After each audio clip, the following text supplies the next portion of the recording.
Good evening, everyone. It is just about 9:30 Eastern Standard on a beautiful Monday night. Getting ready to dive into some more Dungeons and Dragons. I am joined, as usual, by my friends Hammer God, HK, Nali, Tiger Soul, and Lord Offler.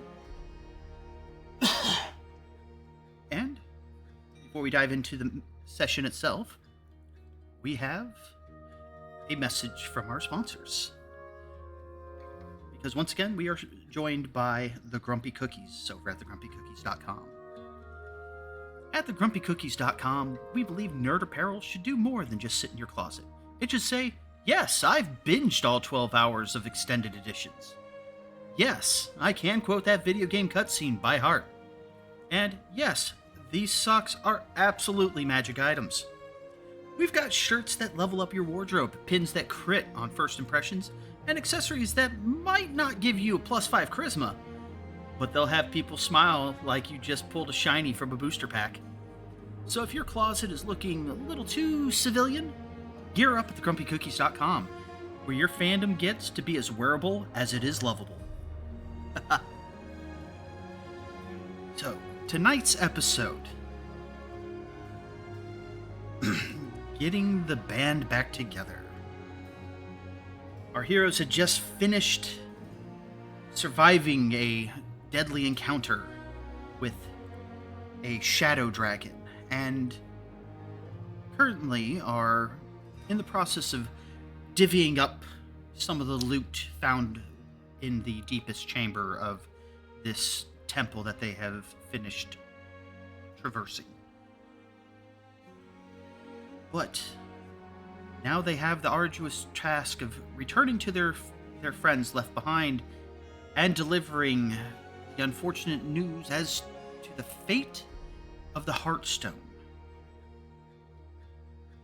With that, let us join my friends in the voice chat.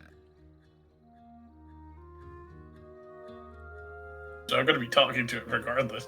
Hello. All right. Welcome. Hello. Good to be here. So, as you have just finished... Oh, I forgot to update my own reactive image. I failed. How dare you? Job. You had one job. Even though I prefer the redhead. I mean, most people do. Damn. Well, I got myself one. We do have one in the party. Brown hair. Oh yeah. There we go. Alright, so, as we have finished our interaction with our dear new friend, Shrukrith, and Lucky has himself a new bangle with a slightly chilling presence within it. You turn your eyes upon the piles of stones and coin and the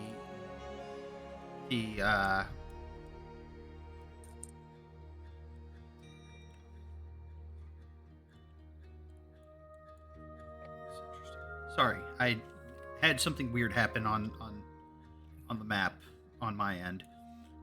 So you see the raised dais, stop it, with several artifacts upon it.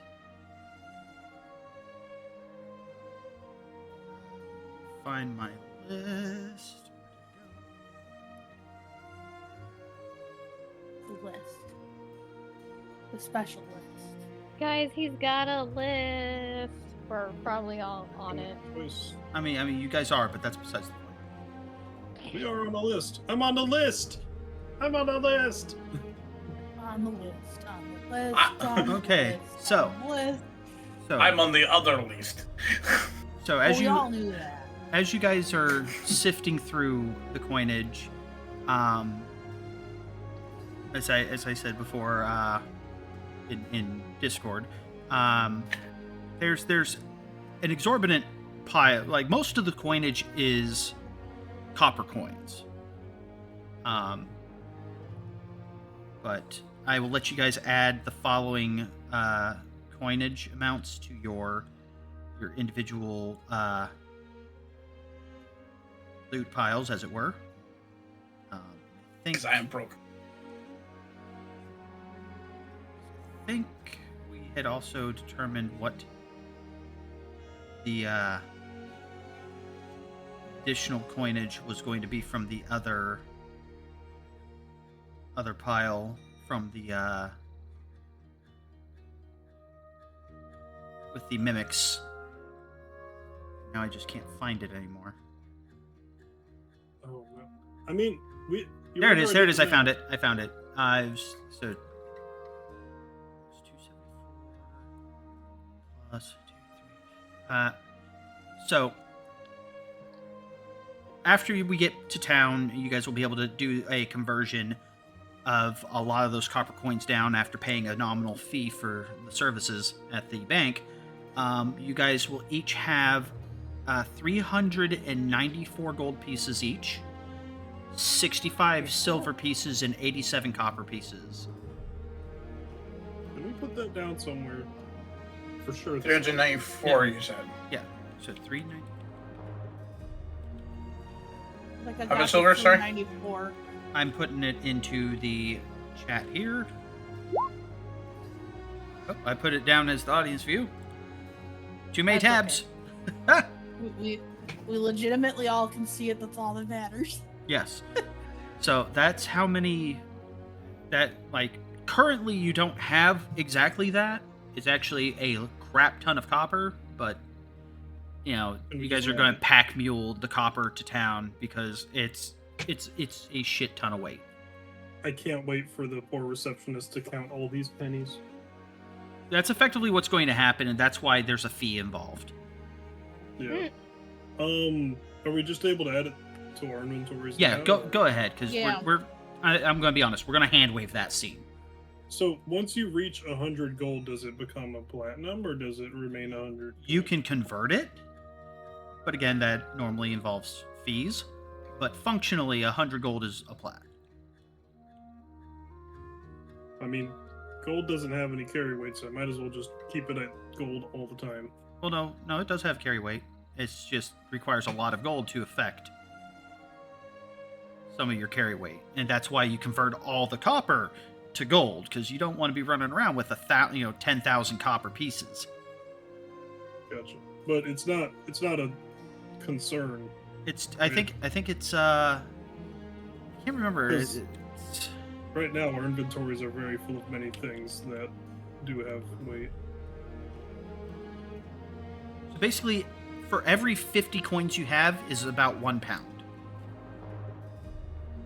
Where do you see your character's carry capacity? Because I'm pretty sure we're all over. For At you, least I am. it would be down at the very bottom of the inventory space, and it says very all bottom. the way down. It says total weight, and you currently are rocking 153 pounds. Gotcha. You see it down there. It at the does very bottom? actually. It Yes, does sir. actually take in coin, so because it's adding coin to mine. Yeah, if you put in your coin amount, let's say if you put 10,000 copper pieces, it will show you the weight of 10,000 copper pieces.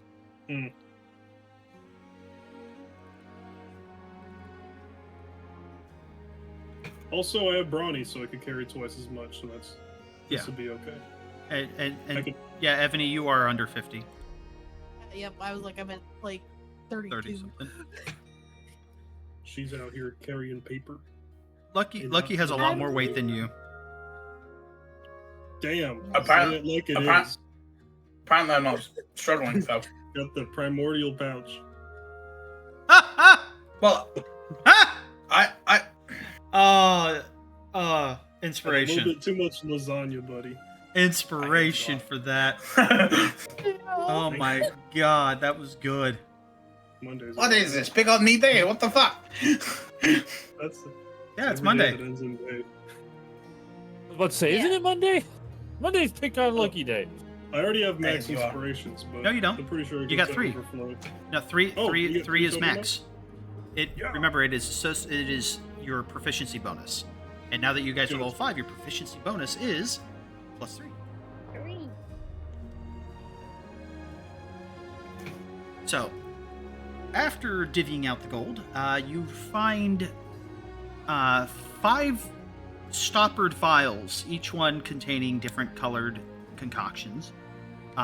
2 of them have a very thick red viscous liquid, which Evany at a glance instantly recognizes as healing potions. But they're much larger than your conventional potions of healing. Well, not much larger, but they're a bit bigger, but still something that you could easily guzzle down in a very, very short period of time. I may have been using my platinum pieces slot as my silver pieces slot, because there's no reason why I should have 45 platinum, right? Correct. Okay. And I'm just making sure I didn't miss something. And remember, currently, like, you guys shouldn't have any platinum. It should all be gold. Yeah. I mean, unless we convert.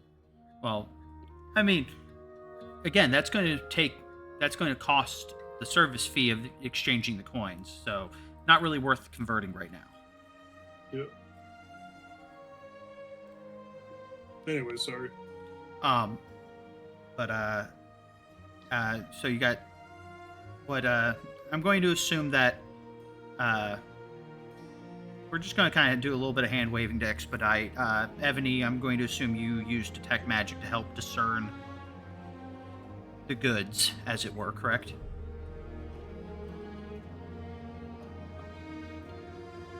Evany?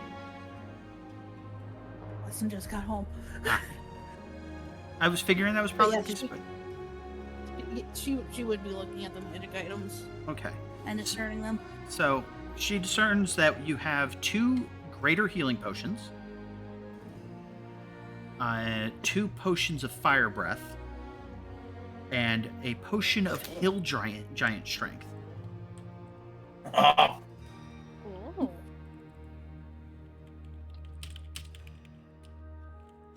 Which admittedly is, as far as hill giant of the different giant strength potions go, it's one of the lesser ones, but it's still a decent potion to have. And remember, all potions can be imbibed as a bonus action. Just healing potions, if you consume them as a standard action, you get maximum benefit instead of having to roll. That said, she also finds that of the various items that are found in the piles of coins and gems, there is after scooping up the gems, you guys get about 500 gold pieces worth of gems,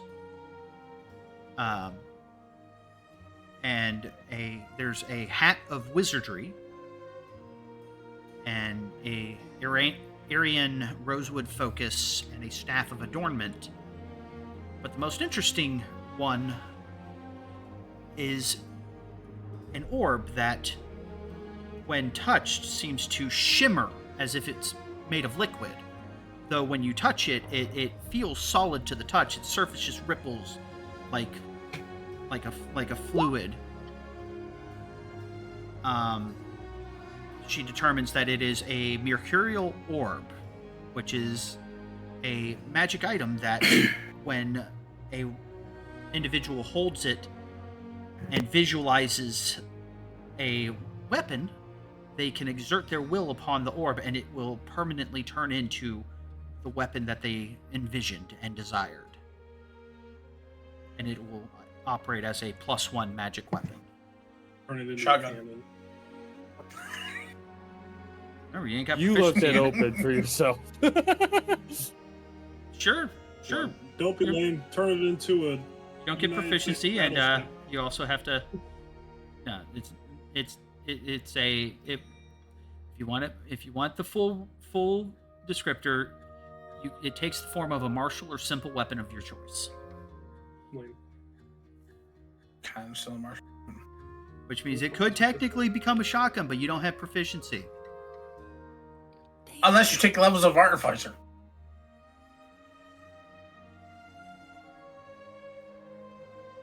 I'll see myself out. If you really want to do that, just for a shotgun, go right on ahead.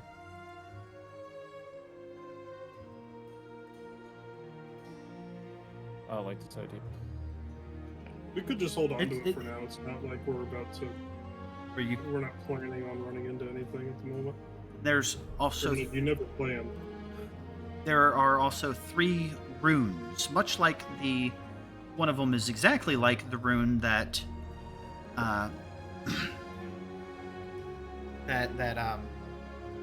Vernon had acquired and consumed before, giving him that taunt ability.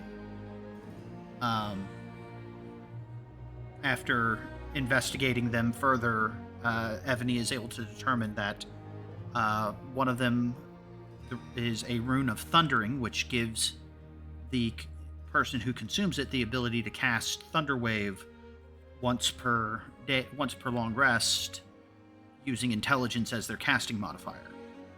The second rune was the rune of corporeal manipulation, which allows the wielder, the person who consumes this rune, the ability to cast enlarge or reduce once per day at second level, as using their wisdom as the casting modifier.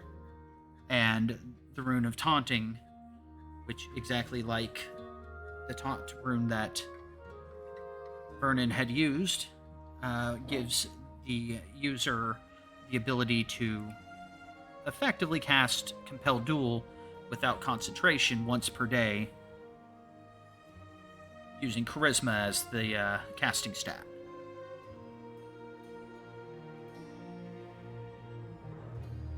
To get the easy one out of the way, I think the taunt rune should either go to Cell or Totar, unless we want to give it to Vernon to have greater capabilities.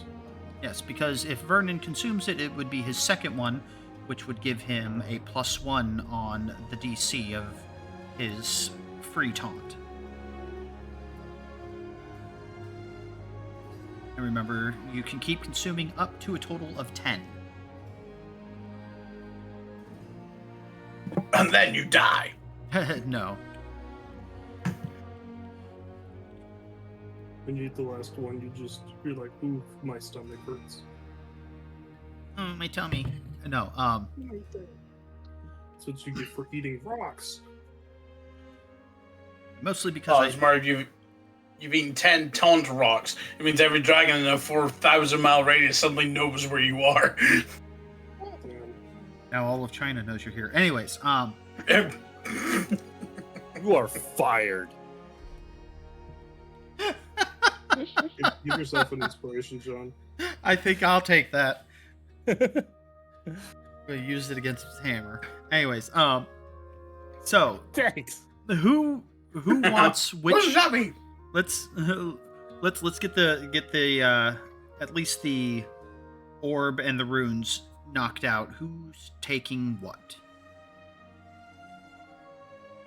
If no Obviously, one's gonna Totar's argue the orb. about it, I would definitely like to take the orb. Yeah. That would be a big boon. So You can Yeah, play dodgeball with it. agreed. so take it and go ahead and add to your inventory, to your weapons list, a +1 version of whatever martial or simple weapon you want. And that is it's- what it is. That's what it becomes permanently. Okay, and it goes to the likeness of what I want, right? Yeah, so it'll be, you could flavor it with some aesthetics if you want, but it's literally just a +1 weapon, whatever that weapon is. So it's either a +1 halberd, +1 greatsword, +1 rapier, +1 maul, whatever. +1 dagger, even. Doesn't matter what it Has is, to be it's just a +1. So the Lockheed SR-71 Blackbird would be classed as a weapon. That is Just saying. that is not a martial or simple weapon. You I'm clown. just fucking around. That's a land vehicle. No, it's an air It's vehicle. classed as a weapon of war. No, I could drive it on the street. About to take that inspiration away. Take that shit to work. I'm sorry. So, Why did it do that? what happened? Whatever. Oh, it deleted. I wanted to do the +1 and it deleted all my info for the mall. Yeah, sometimes it's just best to get rid of them all and just drag and drop the +1 version from the compendium. Oh, that's right. You can do that. Oh, Yeah, it's annoying. Almost any time that you customize a weapon, there's like a 50-50 chance that one day you'll just pull it up and it'll be wrong. And by the way, if you are going to do that, the magic bonus slot is where you would put a +1 rather than putting a +1 there or there. You would put +1 right there. oh, And okay. that automatically gives a 1 to attack and damage rolls. Got it.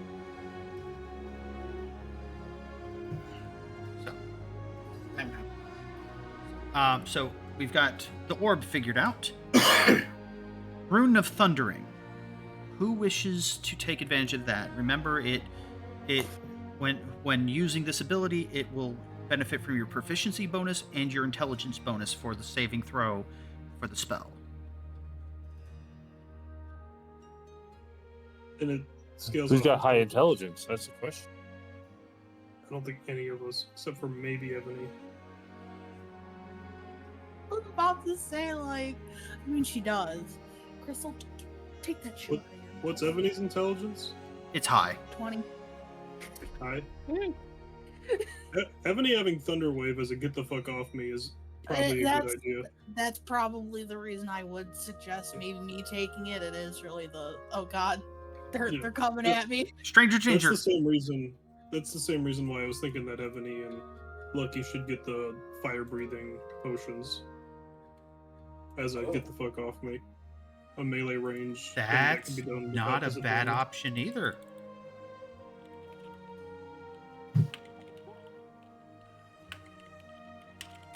But I can take the thundering one. That's no problem at all. All right. So, Rune of Thundering to Ebony. What And does she do with it? yeah, what do you do with it? Vernon is watching. My brain was like, she's gonna put it in some water and then just chuck it down. No. Wait. Just so you know, it's literally the size of like a fist-sized stone. I know. That's where my brain was. I'm sorry. Vernon is Start looking at the chewing. stone and licking his lips. Dude. Oh, I can't remember what happened with Vernon's lip because I know he crushed it. Yeah. You're gonna eat that? you Gonna you start you it. focus on it, and you basically you feel the magic, and as you draw the magic into you, the stone becomes brittle, and you just. It's not necessarily that you intentionally crush it; it just kind of happens. Okay. Just because it's such as the magic leaves, it literally turns into like sandstone, where just the slightest bit of pressure and it just crumbles to ash, or dust rather. It's See, like that's- if you that's took all the what I was water gonna out of do. celery. Yeah, basically. That sounds disgusting. That just Yeah. shit. Dehydrated Celery celery. kind of has that effect on people. I like celery though. That's how you make celery salt. Anyways. That is. I'm learning. So as you draw the magic from it, you can feel an element of the storms well up within you. It's just a whisper for now, but you can feel the potential of it, should you find more of these particular runes. You feel like the storm could become a very, very potent tool for you. Especially with the synergy now- of your intelligence bonus. Out of And now, character. This is awkward being more air-based than fire-based. Yeah, Cell's sitting in the coat chair right now. I picture the meme Sal would like to know your location. Yeah. Ebony's like, so that's how you feel all the time? But anyways, so It's gonna be my turn. so like I said, you now have Thunderwave that you can cast once per day for free. Let me put this on my thing. The Rune of Corporeal Manipulation. The wisdom factor only matters if you are attempting to enlarge or reduce somebody against their will. Okay. So, in that regards, if, for example, either Totar or Vernon wishes to make themselves absolutely fucking yoked once per day, they can make use of it and be able to cast it upon themselves. I mean, for what it's worth, giving it to Cell would not only have a greater wisdom modifier for using it against enemies, but it would allow her to enlarge Totar before his turn, allowing him to make full use out of the greater size. That's also a valid point. That is true. Yeah, I was thinking it wouldn't be a bad idea very rarely for Sal to use it when Yep. she does go hammer main.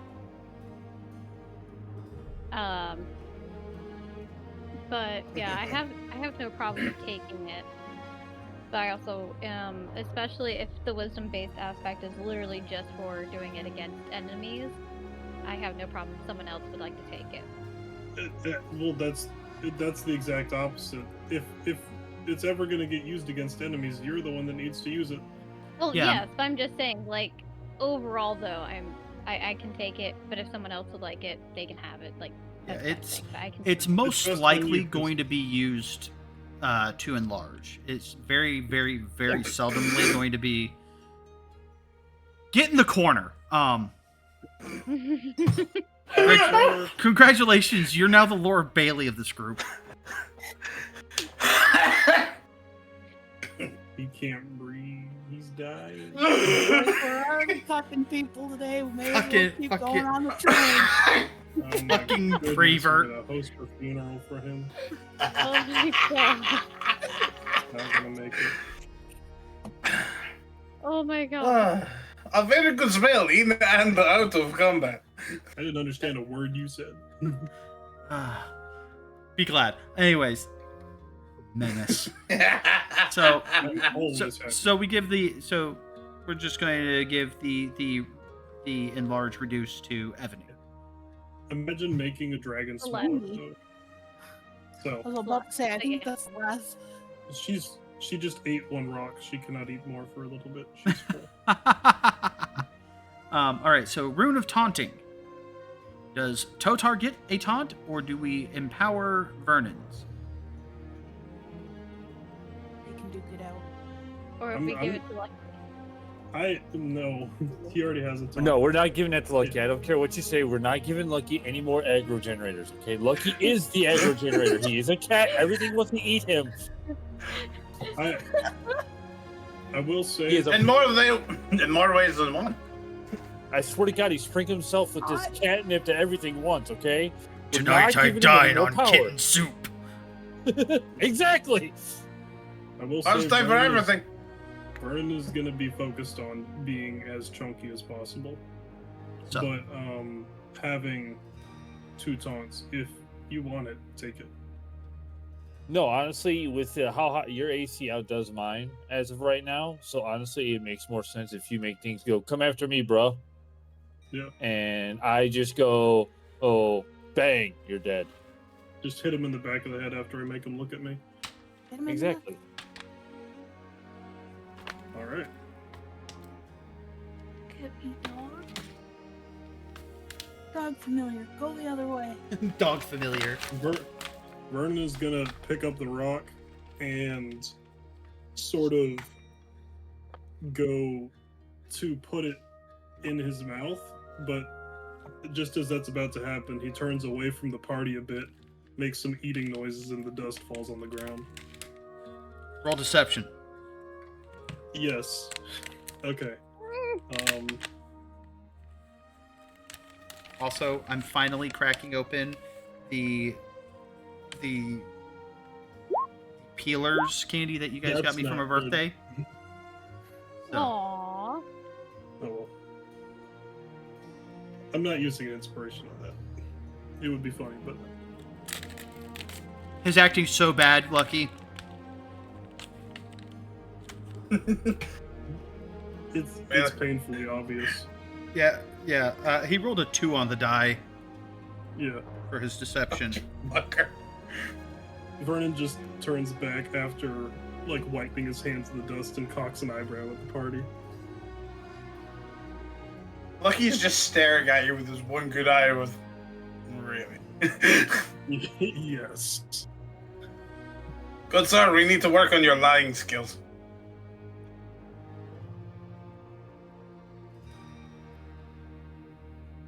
I can teach you. Maybe. So, you know what? I'm going to. I would like to ask for you guys to put your rune information under your abilities or whatever your feats and features. What? Which, Oh, speaking, are we adding the runes to our? I'm doing I see. yours real quick. Let me hijack your page for a second there. Do it.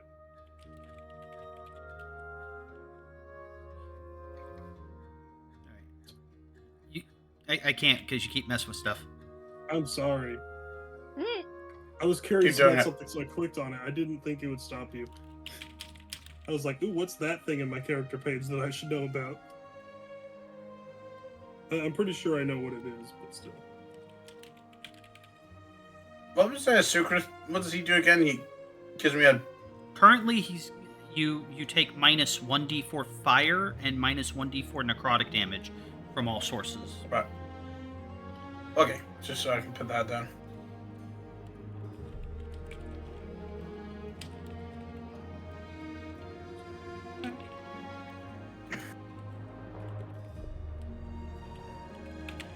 He's just turned Lucky's fur into asbestos. Oh man, now I have to brush it. The only problem with that is it would probably end his career. All the blankets he'd make would be very warm, though. Hmm. Oh, Fire fuck. done. Be one hell of a hairball. I forgot. Oh god. that could. Look. Oh, go ahead. I sketched up a blanket because Vernon is literally going to ask Lucky to make. That is fine. I need to grab my tablet. I can make you a cape. Cape, which is also a blanket. Isn't asbestos fire retardant? Capes are not. Yeah, that's what I said. Because he has fire resistance Oh. of a 1d4.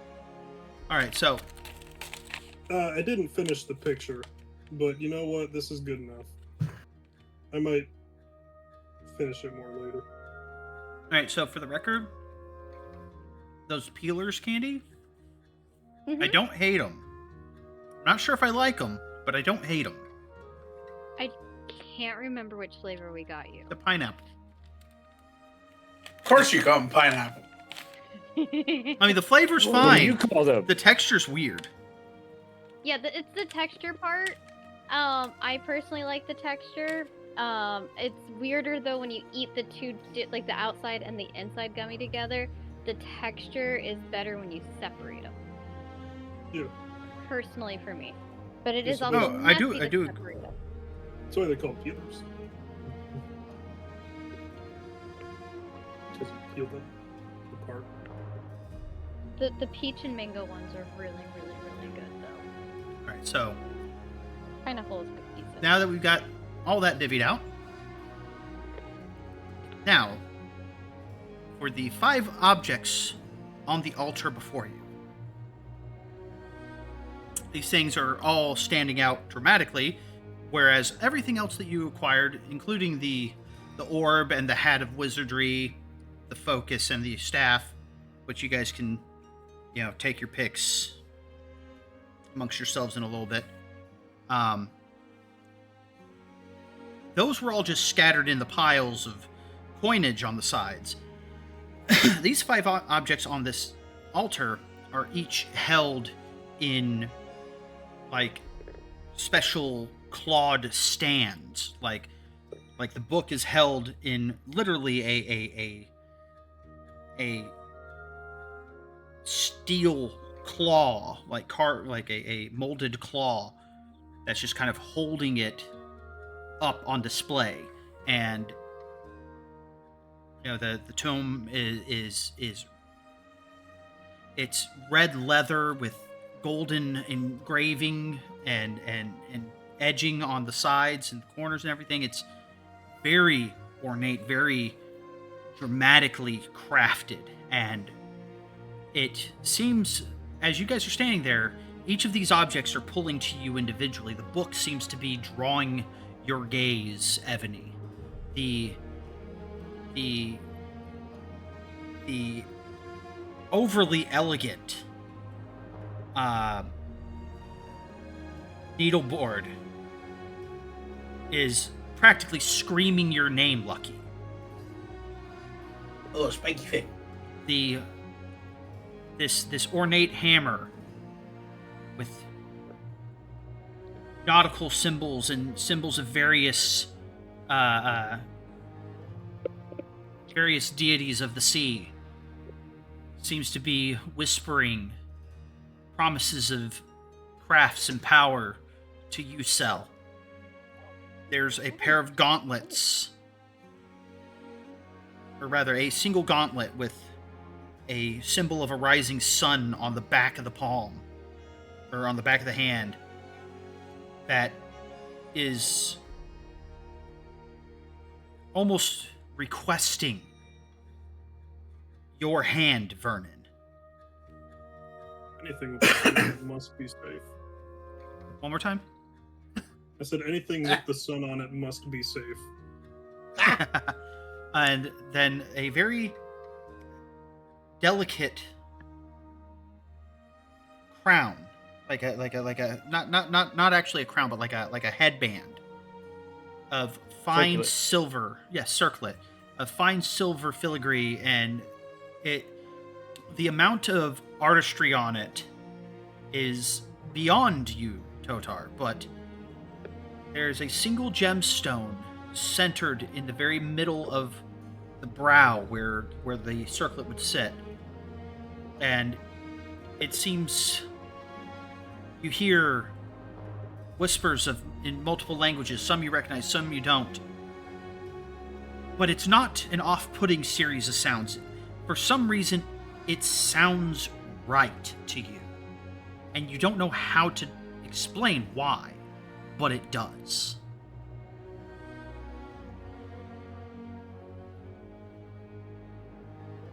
So I must ask you all, do you pick up the object that calls to you? Yes. Can I poke it with the back of my spear first? But it has a sun on it. It's safe. You poke I know, it, but still, and it could be trapped. it kind of shifts a little bit because it's, on a stand. But depending on how hard you poke it, it may fall over. No, just a light poke, like a tap tap. Yeah, it kind of jostles, and that's about it. All right. Picks up the book and she just makes a small comment. This looks like my hair.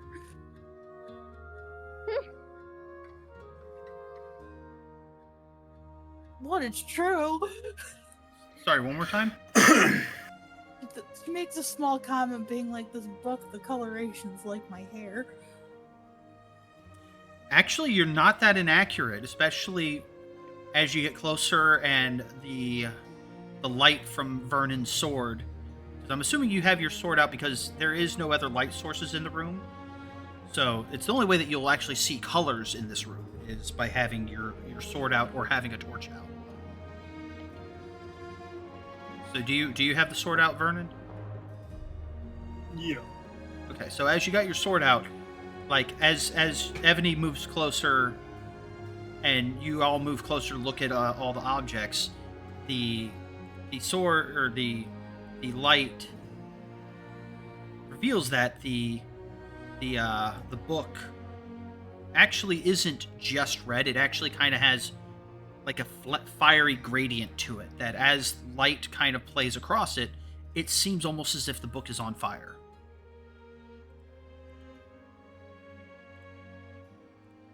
Neat. This one calls to me. She just picks it up, starts flipping through it while everybody else is looking through their stuff, or looking at their stuff. I shouldn't say through. A lot of the pages appear to be blank, but like as you pick it up and you start flipping through it, all the pages are blank. But when you flip back to the first page, in the short time that you've been holding it, it seems like words have started manifesting on the page, and you're reading it, and it has instructions on making different kinds of potions and such. And as you're reading, the words are continuing to appear ahead of you, like faster than you can keep reading. New lines are coming up about different kinds of potion recipes, and then you flip through a few pages, and now it's going into spells that you already know. Oh.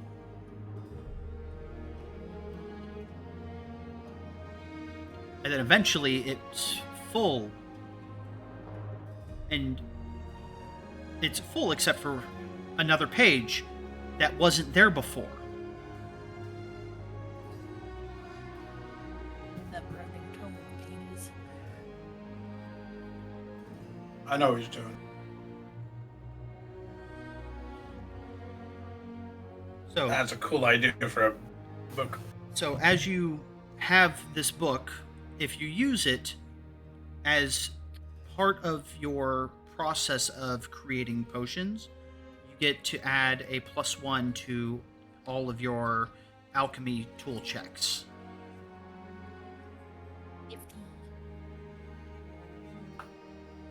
And Cell, as you pick up the hammer, its weighted is perfect in your hands. You realize as you kind of shift it from one hand to the other, give it a couple of experimental swings, like you're swinging on an invisible anvil. Mm-hmm. It feels like an extension of your soul, not just your body. You can hear like Celeste so enamored with this hammer. And I would like to point out, probably before like picking it up, she's like having a hand, like a delicate hand over the like the iconography of like the ocean and the various sea gods and stuff, just admiring the artisanship that went into the making the hammer. Yeah. You know, and as she's picking it up and whatnot, you hear like this really soft giggle, almost like a kid getting their favorite thing on Christmas, but they're a little shy. But like that joy and excitement is starting to bubble out from her, and she just makes like this little nice excited little giggle as she's like testing like the weight of the hammer and swinging with it.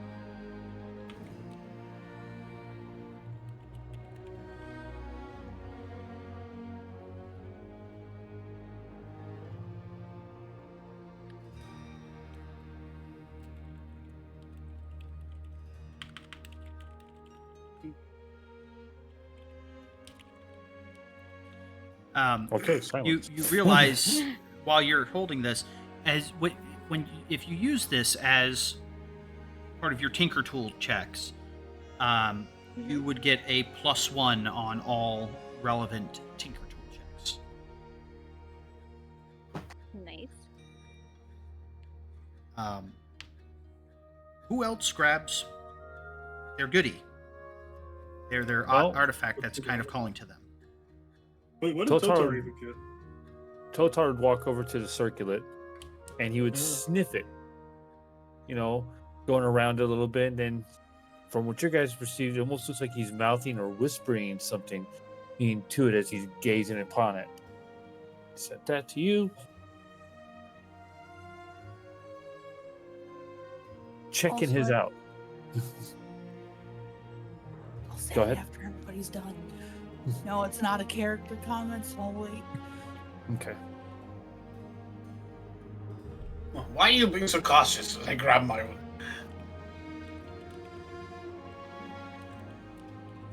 You never know. Strange item. Pick it up. Bad things happen.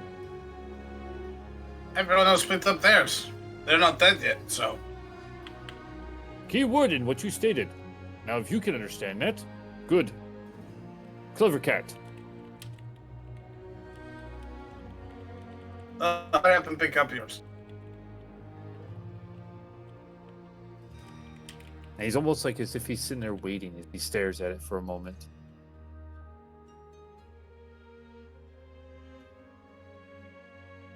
If you don't take it, I will. Eh?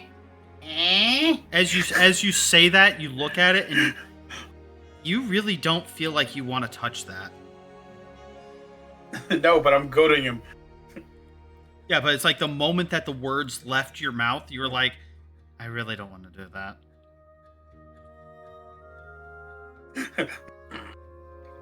You see Totaro right, I'm nod. And as he's looking Go on. at it, like he's listening to something, and he picks it up. It's good. Starts walking with it.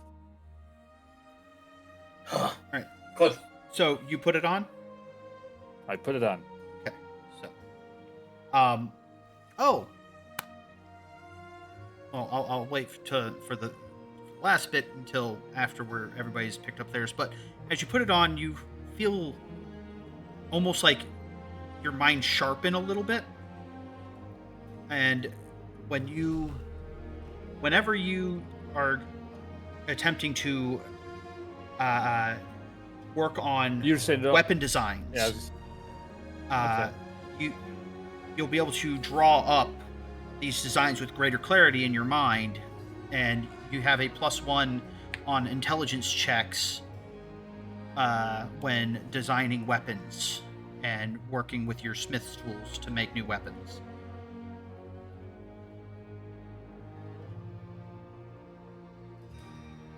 Nods. Happy.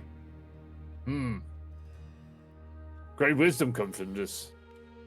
Lucky. As you pick it up, there's deep aged magic within this, especially considering this tome has been closed and sealed for hundreds of years, and this thing is made of wood.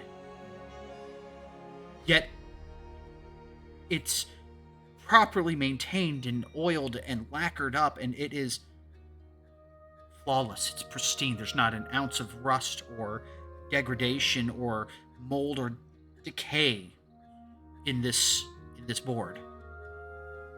Mahogany. Mahogany.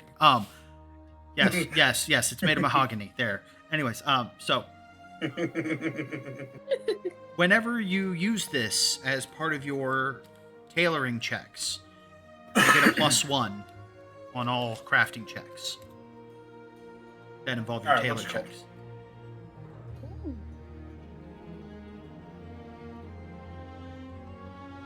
What is it called so I can add it to my inventory? I actually don't know where my notes are for that, so I will have to get back to you.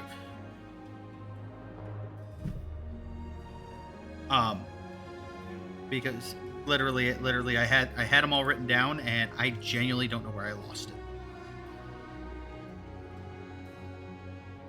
That's fine. And literally, the only one that I still have the name of is Evany's, because it's literally the same item from the original campaign. Oh, well. But that said, Vernon, do you pick up yours? Absolutely. I'm gonna sniff it first, Right. though, just like Totar did. You know, It smells like fine metal. No rust. It is a very, very beautifully crafted gauntlet. good taste. Looking for a maker's mark, though. You do not find one. The closest thing to a maker's mark that you can find is the symbol of the rising sun on the back of the hand.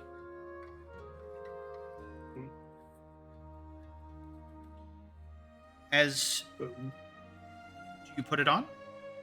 Yeah. As you put it on your dominant hand, you didn't fully realize it until you pulled it on that it was literally the perfect gauntlet for your dominant hand, whichever hand that may be. And while wearing this gauntlet, you feel that it would even protect you while working the forges, working on building armors, and as such you would gain a +1 bonus on all tinker and crafting checks involving armor smithing while you use this gauntlet. And now that everybody has equipped their artifacts, the other bonus is you guys will all gain a +1 bonus on spell saves and spell attack rolls using your primary ability score. Woo! Ooh. wait, spell attack rolls using primary ability score.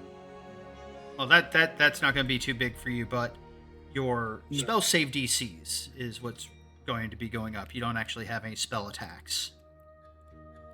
Is there somewhere we can modify that? I can take care of that for you. I'm trying to figure that out myself. I think you go to It- the cog. Yeah, you go to the cog, and you would put for your spell save DC mod and spell attack mod, you would bump those up. Gotcha.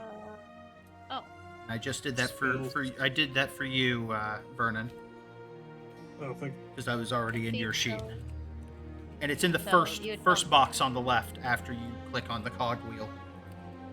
Yeah, spell save DC mod, Oh, you it's- bump that up 1. That said, Right. in your case, Vernon, that also means that your rune of taunting goes up by 1 as well. Again, Oh, is that attack rolls too, or is Oh, it nice. just Yes. the DC? spell saves and attack Right. rolls. Just double checking.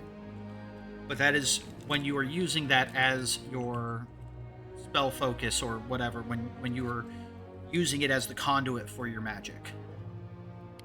Would this not also affect Ebony's rune and cells? Yes. Especially because it's using their primary stats. Like it wouldn't in the case of Totar, if Totar had the taunting rune, it wouldn't affect his. I mean, I was less saying that because I was curious. I kind of figured it was the case. I just was saying that so that they could know. Just theirs too. So that said, as we have divvied out the important loots, my intrepid heroes, we have a trek to travel.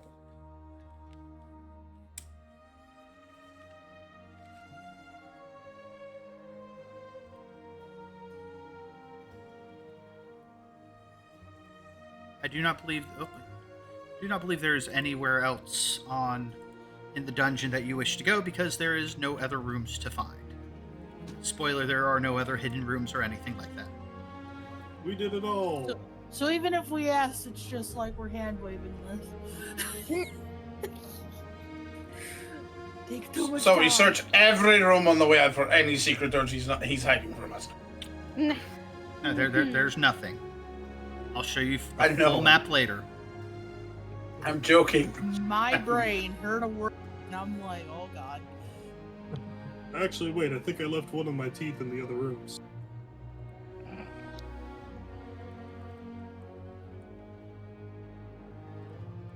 What though?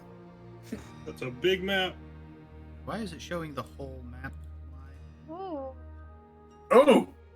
Oh, spoilers! Guys, Ooh. we can see the map. This is stuff our characters would probably know, Is it?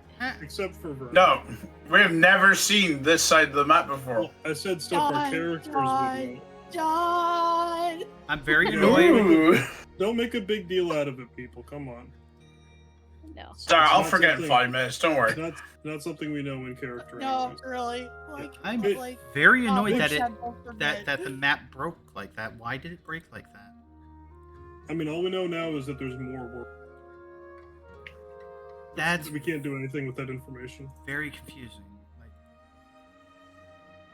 do me a favor and try not to go all absolute ape shit digging through. Okay, Yeah, no. There we That go. fixed. I don't know why it did that. That was weird. Really fucking I thought weird. it was intentional to begin with. No, it wasn't.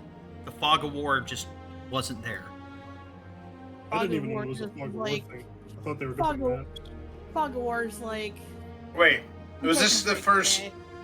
Was this the first time you've went onto that map on this new version of the game with all No. the new stuff?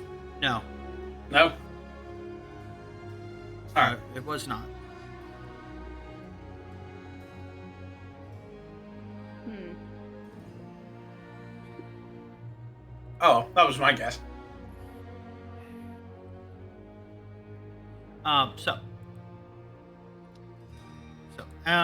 As you guys leave, you know what? Let's see, where is the music that I want? Change the tune. Change the tune, change the vibe. Oh boy. What's the vibe now? Alright, so as we travel, I would like for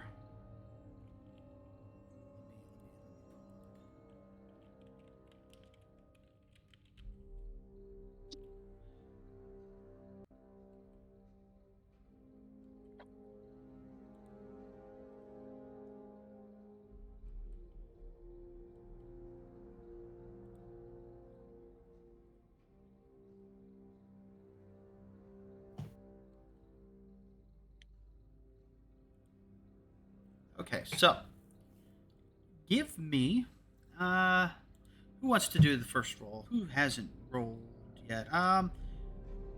Totar, roll me a d20.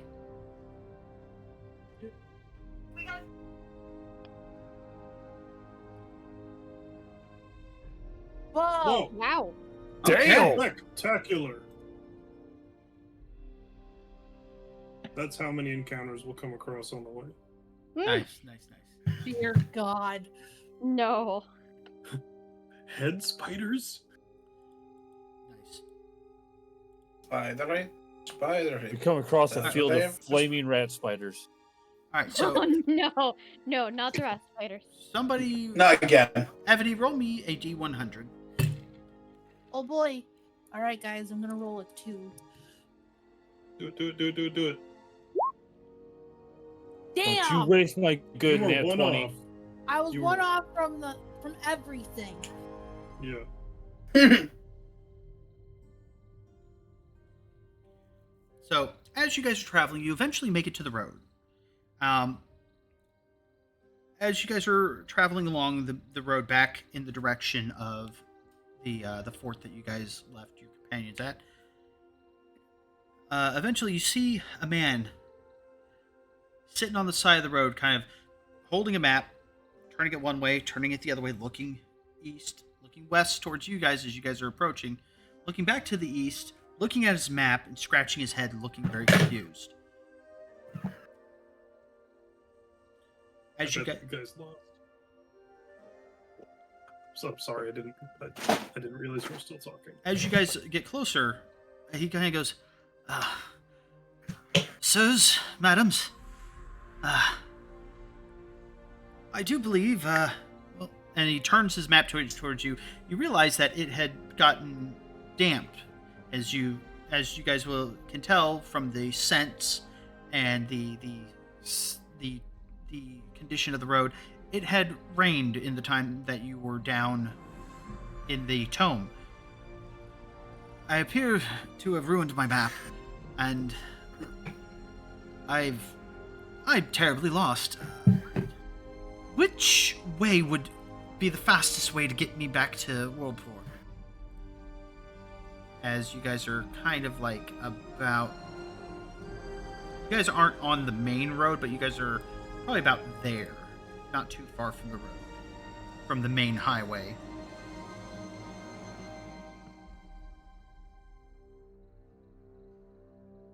I It would would say probably be. I was gonna say it'd probably be safer to hitch a ride from Castaroth because going barefoot, not barefoot, but going on foot all the way to Worldport is dangerous. You're not wrong there. It's kind of how I got lost in the first place. Pack of wolves I heard in the distance, and I decided I'd rather not stick around and see if they were hungry. Kind of offers That a is- very strained smile. I'm gonna look this guy up and down. Poorly. He's wearing fairly standard travel garb. He looks like he's wearing like some just very, very standard leather armor, very light armor.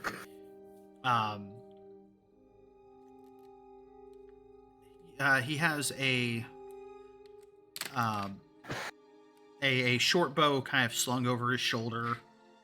You notice a couple of daggers that he's got equipped. You know, he's at least a novice adventurer, but definitely not one that should be traveling solo, but not one that would be completely at odds with the world at large if he was having to travel solo as he is. I have a quick question. Are we heading to Worldport or Tells? Yeah, You I was guys gonna aren't say, quite like, heading to Tells. There's a fort in the direction of Tells that you guys are heading towards. We're not going this way. No, not yet. You're heading back to the fort where you left your friends, which is like right over here. Gotcha. And then after that, I guess we'd be deciding whether we're taking the main road or the straightaway. Yeah. I'm not sure what rules are with the little caravan. You guys could travel Well, with I the looked this caravan, or you map. could travel over land. Wait, what?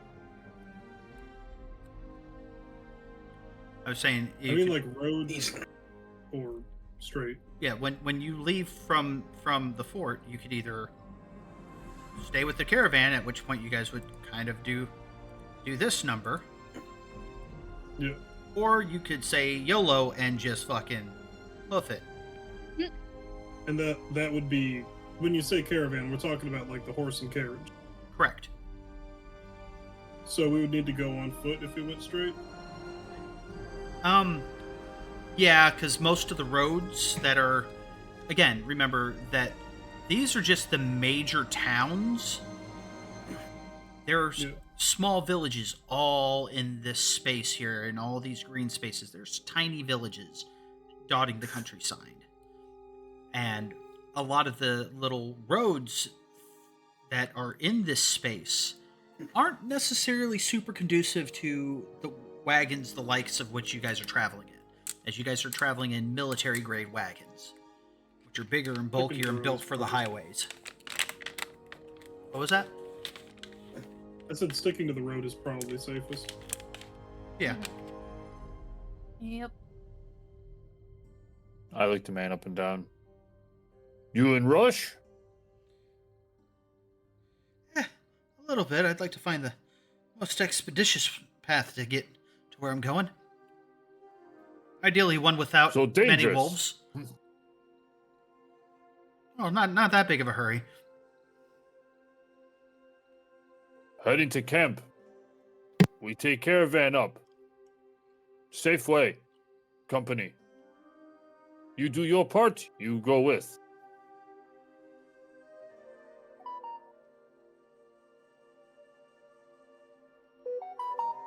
Guess that could work. Somebody's popular. Ain't me. Like Oh, someone me. left their descending stone on. Sorry, it's my clacker book. Ah. Yeah. Fleece book. Got it. Assuming we're all still in the carriage, Vernon is gonna reach a hand down to this guy to help. He's a very spindly guy. Not a very very powerfully built man. He's definitely one for finesse over brawn. Yeah. I gotta find a name generator because I did not anticipate him traveling with you guys. I mean, we won't have him forever at least. Well, you didn't expect the party to pick up random NPCs. No, You no. are pet. We keep you. It's better than sending him off to his doom via head spider. Exactly. As he He's Well, as you help him up, he goes, "Oh, thank you. It's much appreciated. I'm Gwenel." Totar. Vernon's gonna put his hand out for a handshake using the cool gauntlet and say, "I'm Vernon." Wow. Wow, I just inadvertently rolled my eyes. Wow. Wow. The gauntlet's cool. Vernon likes it. Why wouldn't he shake hands with the cool gauntlet? It's his dominant hand anyway. Yeah, you got a flex on him, man. Got a style on him. Yeah. You gotta aura farm the random NPCs. Ow, my back. Oh, It's like gotta So, show this fledgling what's up, man. you've been traveling for quite a while, Queno, yes? a fair bit. A couple of days. Then I got deviated by the wolves. Couldn't tell I'll which take way it they into were. my bag. Pull out socks Yep. and hand him a pair. 2 pairs. And he looks Hang at on. it. Awesome. There's this look of just relief as he gives a nod and he kind of looks at you all and kind of scoots to the back end of the wagon, and that way he doesn't gas you guys out as he abruptly takes off his boots, takes off his socks, and kind of wrinkles his nose and he goes, "Yeah, they've seen better days. I hope you guys aren't opposed," as he kind of like gets ready to toss them out the back. It just rained. Yeah, they're fairly raunchy. I prestidigitate them.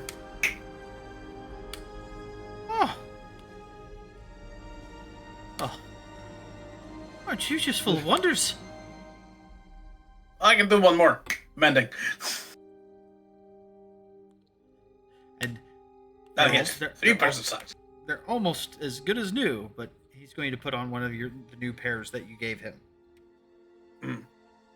There we go. Are they toe socks? They're toe socks. And he kind of sits They've there. got a little brand. They've got a little brand logo of like a checkered square with LQ in it. I love it. I love it.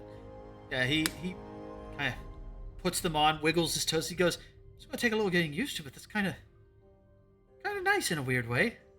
It's like each toe's getting a hug." Hugs are free in this world. Just had to ask. Oh, speaking of, I keep prestidigitating all his clothes. I love it. I love it. No offense. You're gonna be in the wagon with us. If you're I'm gonna do it to everybody. I'm cleaning everybody. As you go to snap your fingers, you just hear a growl from Totar. I'm just gonna sit there with my fingers ready to snap, like. No. Vernon Boy, instantly comes to- Totar's like, "How dare you try to get rid of my musk?" I'll do it. Long time on this. Tell Let's him start Totar rolling. is not pheromone maxing. You're gonna have a bath sometime. Ebony just looks at Self like, I'm just gonna keep my eyes straight on the road ahead of us, man. Yeah, Celeste is just like she's mildly intrigued because the gentleman said that he's trying to get to Worldport, but when the boys start acting up, she just kind of starts tuning them out and starts looking outside, outside the Ouch. wagon. So eventually, he regales a little bit about where he's from, a small village south of Phelan, and he had headed. He was heading originally towards Phelan, and then with a lot of the smoke, which he unfortunately too late learned was actually from the forges working overtime. He was afraid it was fire. He turned instead to head towards Tells, and then ended up getting driven far off the road by the wolves, which had him all sorts of turned around. Which is why he did not know which way he was trying to go, because between the overcast clouds and all his unfamiliarity with the terrain this far north, as the mountains definitely are significantly more visible now, but above game. His wisdom score is not that great, so he failed his survival check to realize, oh, the mountains are north. They're not where I'm supposed to be heading towards. He didn't Pay know. attention to the mountains and where the sun sets. Unfortunately, he couldn't see where the sun is because of the overcast clouds. That's true. But as you guys explain that to him, he's like, oh, that makes so much sense.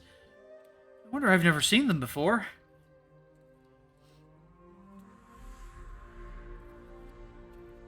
But eventually, you guys make it back to the camp, or to the fort.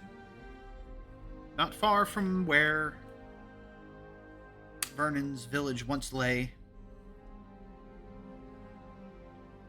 And it is there was a night of rest on the road, but the night went smoothly, mostly because of that nat 20. But as you guys arrived, it's been a couple of days and there's repairs underway. The fort, the gates being rebuilt. There's more troops there.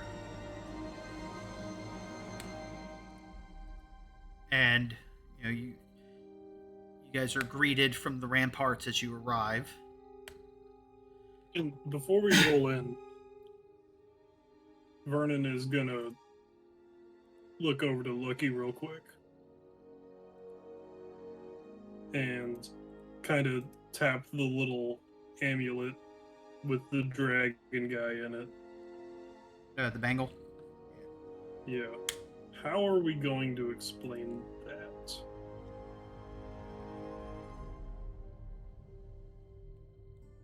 I don't see why we have to. Good answer. Alright. At the same time that We killed it. Vernon says good answer, Srukrith says the same thing directly to you, Lucky. Like, you hear it in stereo. Oh. All they need to know is we went in, we kicked ass, we got asses kicked, and they got out. And returned empty-handed.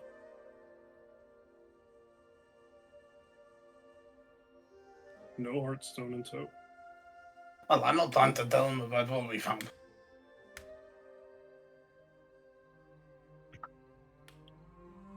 I don't think Find they your want keepers. anything we found other than the Heartstone. Which was broken, destroyed. Correct.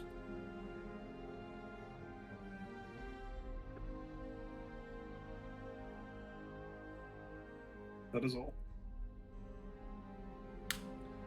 So, as you guys are approaching the gate, one of the archer sentries up top sees you approaching. You see him kind of lean forward, craning, straining his eyes. And what's everybody's passive perception? 11. Totar's staring at the ground. 14. 14? 12. 14. Okay, so you two can hear faintly. You guys can faintly hear the guard. Like, all of you can hear him kind of yell something out as he turns back to face into the camp, but only you two can faintly hear him calling out for Commander Ellis. To the rest of you, it's just kind of like a garbled vocalization. He speaks Merglish. No. Anyways, as you guys approach, Ellis, who is Vernon's friend from the village, the only other survivor, comes and greets you at the gate.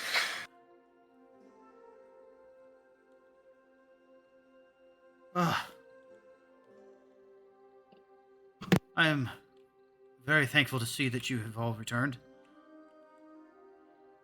No worse for wear, it seems. No missing limbs, appendages.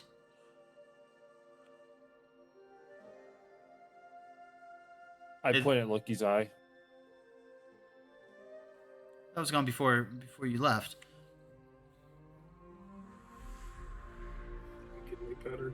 He kind of looks into the wagon and goes, I don't recall you having a +1. To which Quenel goes, they just found me on the road on the way here. Just trying to make it to Worldport. Got lost on the way.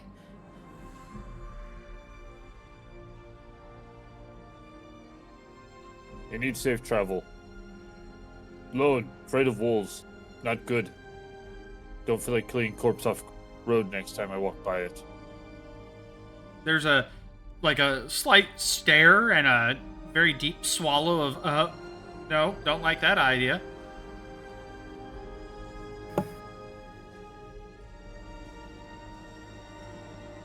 Give him safe passage? Certainly. Seems that the war front has gotten quiet. The Eurasians have backed off for now. We are prepared to return you all back to Worldport. Unless you have other plans elsewhere.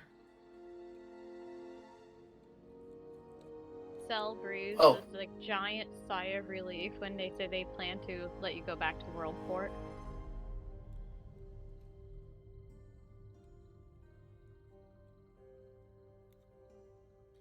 And you notice now that you guys are here, like, there's easily like another 50, between 50 and 100 soldiers of varying ranks and armaments populating this camp now, this fort.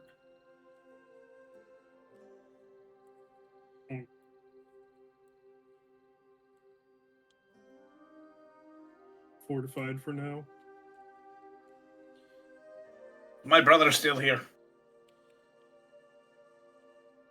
Dodging, dumb, sneaky. Oh yes, he's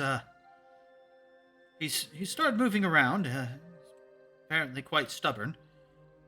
Said something about needed to be moving on his own 2 feet before his brother came back. Good. Excuse me, I shall go see to him. There's a conveniently Tullig-shaped light post, but we can't ever find him.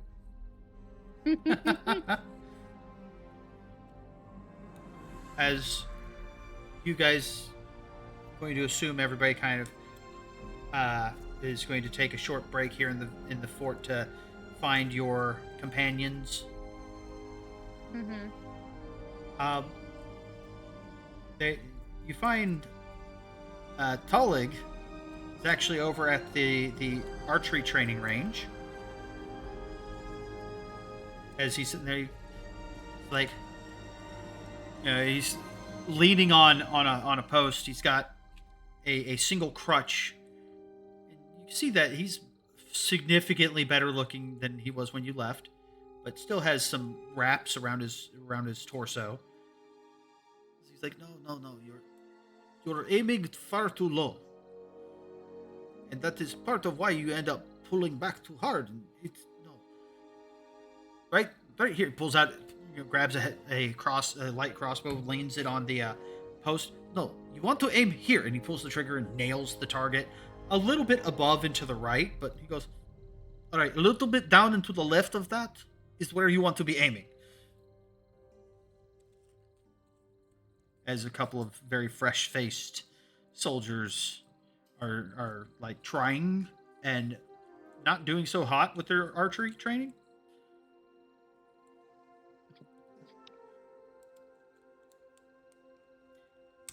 Let's see. Ellis. Slacking, brother. I know you can do better than that.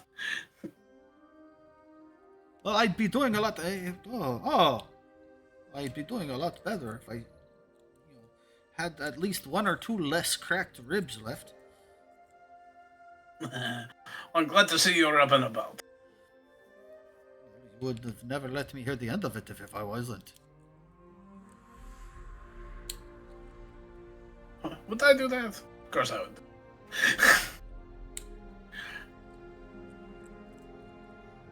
As I'm just going to hang around with him for a while.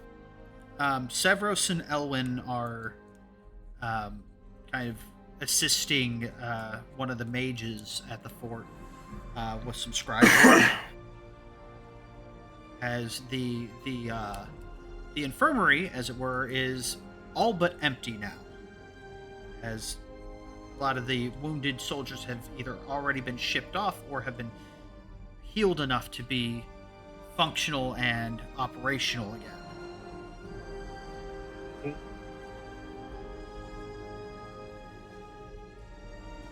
I would say. Go ahead. When she sees Severos, she does like this big, like wave, like the most animated wave, in a while. As she kind of almost all but bounces over to Severos. Like as soon as you start waving, and he kind of hears like the metal of your armor waving, he sits there. He goes, "Oh no, she's going to hug me. I know it." I was gonna say she bounces over, and she's like, "I'm so happy to see you again. We get to go home." And he goes, "Like, does she hug him?" I would say, like, before she says we get to go home, she starts reaching out. Like, yes. He doesn't get a chance to react before you actually grapple him in the hug, and he's like kind of clenched up, and he's like, yes, home would be very much preferred to out here in the wilderness. And then as soon as you put him down, I miss my books. I miss my books too. I miss my blueprints. But hold on. And she pulls out the new artifact hammer she found with the rune work and everything to show Severos. He kind of pauses and he looks at it and he goes, "Okay, that makes the trip out a lot more worthwhile." Can you look at all the things we could be building when we get back? Like, oh my goodness! Like, there's gonna be so much research, and it calls to me. I am so excited.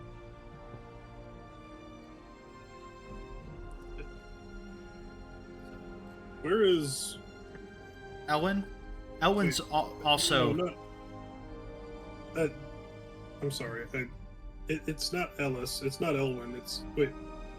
Ellis is is your friend. Okay, yes, his name is Ellis. I was Ellis is your childhood friend. Elwyn is your brother in faith. I'm aware. It's just I forgot. Like I didn't trust myself that his name was Ellis, because Vernon has not left the wagon, and I don't know if Ellis is still there or not. Yeah, he's still there with you.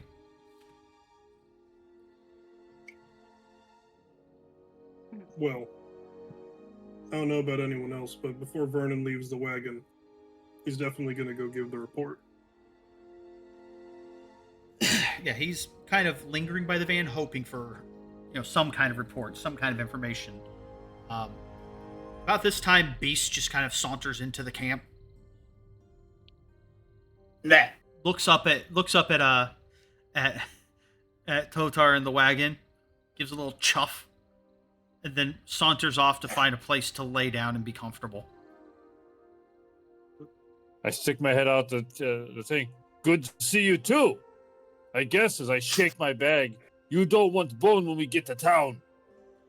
He pauses and he looks at you with that look of, you're damn well going to give me one. Don't play. Before he turns and saunters off, finds a nice shady spot, circle, plop. He Hop just, out, walk just- over. like, he's laying down, head down, and his eyes are tracking anyone and everyone in turn as they move in his general direction other than you. And you watch as many people get slightly unnerved because this dog is literally, like, watching them, and they don't interpret his observance as him simply observing. It's just offset. It's unsettling, the amount of intelligence behind his eyes. That dog's got a PhD. I walk over to a shady spot. Not I that kind of do a smart. slight circle around, and I plop. And then I start telling him about what happened. Just sitting there, just talking in a monotone voice. What I just went through, and what we did, and about the things we saw, things we did. Just talking to him. Tell him about the head spider. I'm sorry, what? I said, tell him about the head spider. You don't remember the head spider? I don't I remember was talking that. about Spider. that. Yeah. The head that was in the ground that was like, Oh, help, that and thing, broken? that thing. And then Yes, we went over to try to help it, and it was a spider. Yes. I remember that now. And we took something. Spiderhead. Does whatever a spiderhead does. But no, it's just anybody who walks by and observes. It's just Totar talking like he normally does. Because facing off, since he's not going to give him attention, Totar's just going to talk to him while staring off at everybody else as well, and just telling him about what went on, and what he did, and goes into details what we're going to do when we get to town. Goes through the details of our next job we're going to have to find, stuff like that.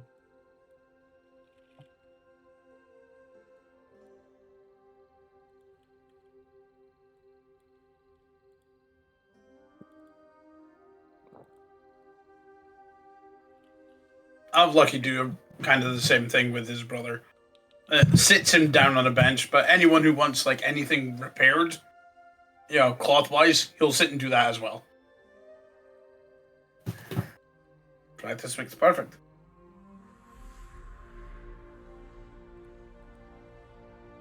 And if no one wants repairs, I start knitting something.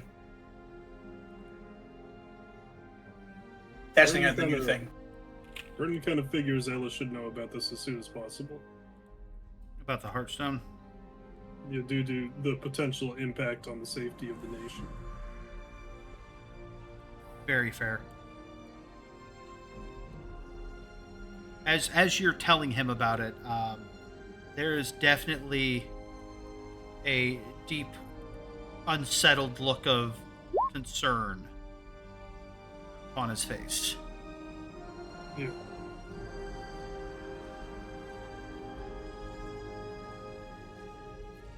Not particularly happy with the news that you're giving him, but he understands that, some things are outside of your control. Vernon is going to ask if Ellis knew the dragon was imprisoned in there.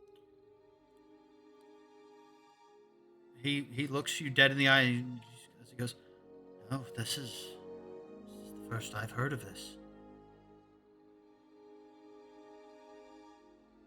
As much as we need these stones, it doesn't seem right No. to keep something there to harness it. I'm inclined to agree. Perhaps house.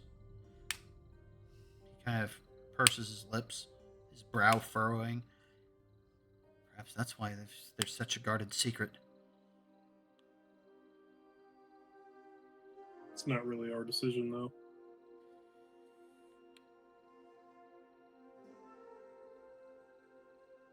You see him kind of weighing your words and weighing the situation.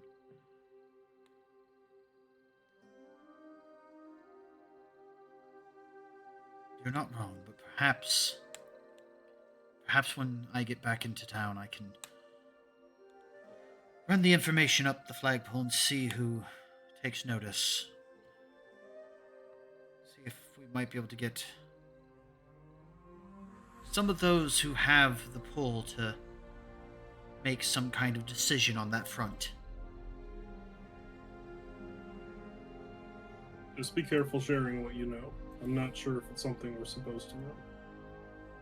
No, it probably isn't. Don't want to be a target. On that you're definitely right.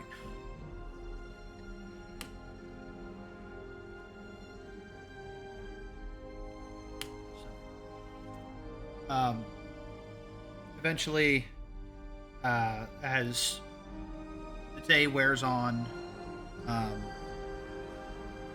you guys would probably be best served to stay the night and then leave in the morning.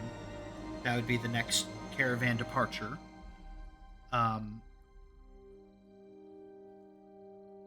As you all settle in, have a meal with your friends, your family, as it were.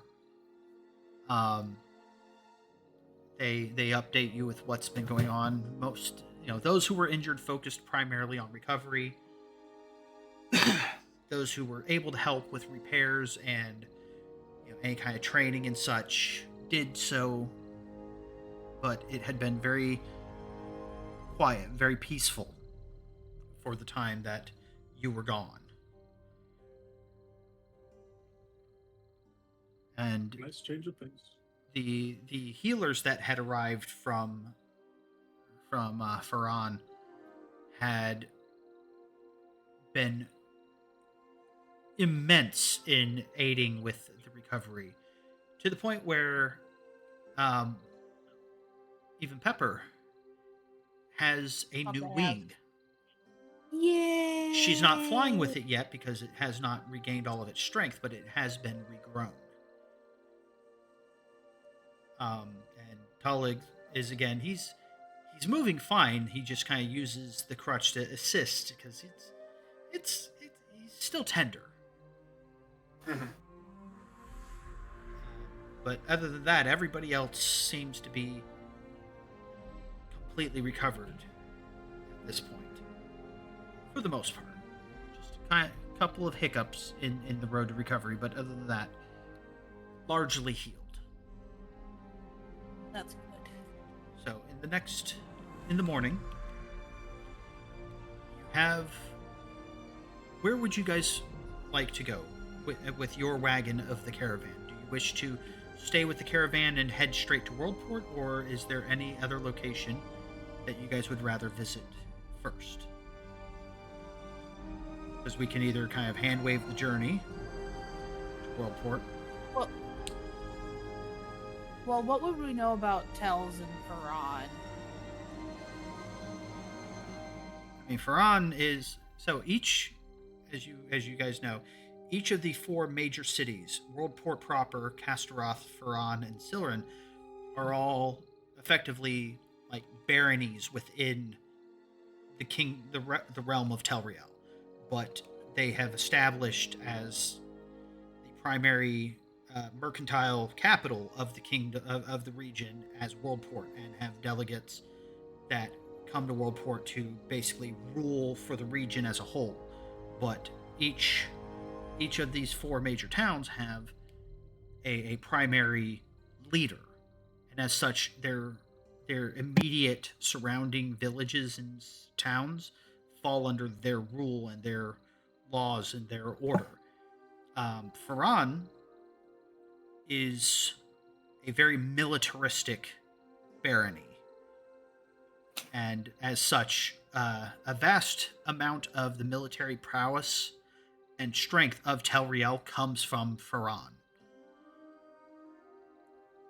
Tel's is much like all the other smaller major cities of Tel Riel, is a slightly industrious but mostly farming community.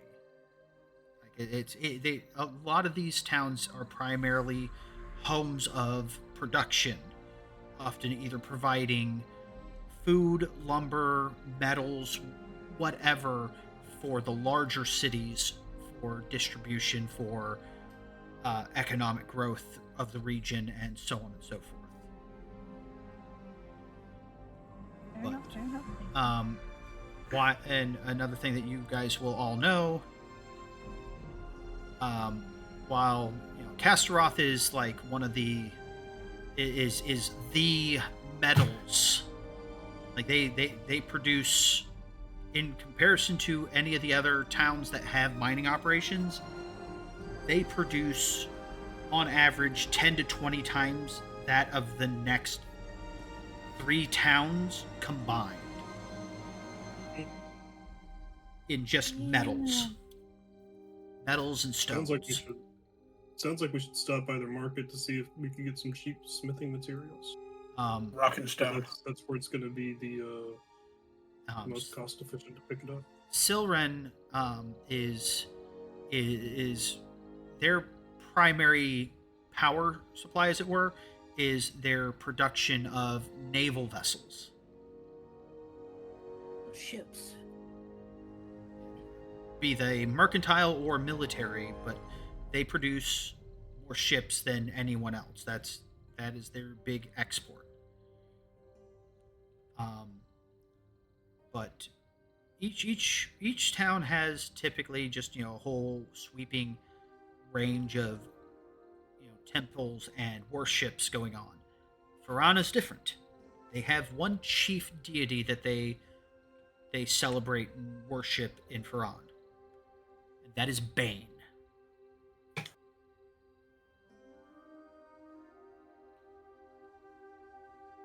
Bane? Bane. Bane? Bane, who is the lawful evil god of war and conquest.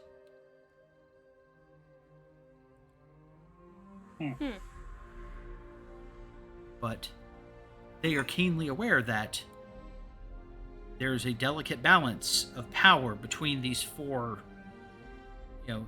baronies within the land of Tel Riel, so they do not seek to conquest outside or inside the borders of Tel Riel. But they are always at the forefront of recommending for external expansion.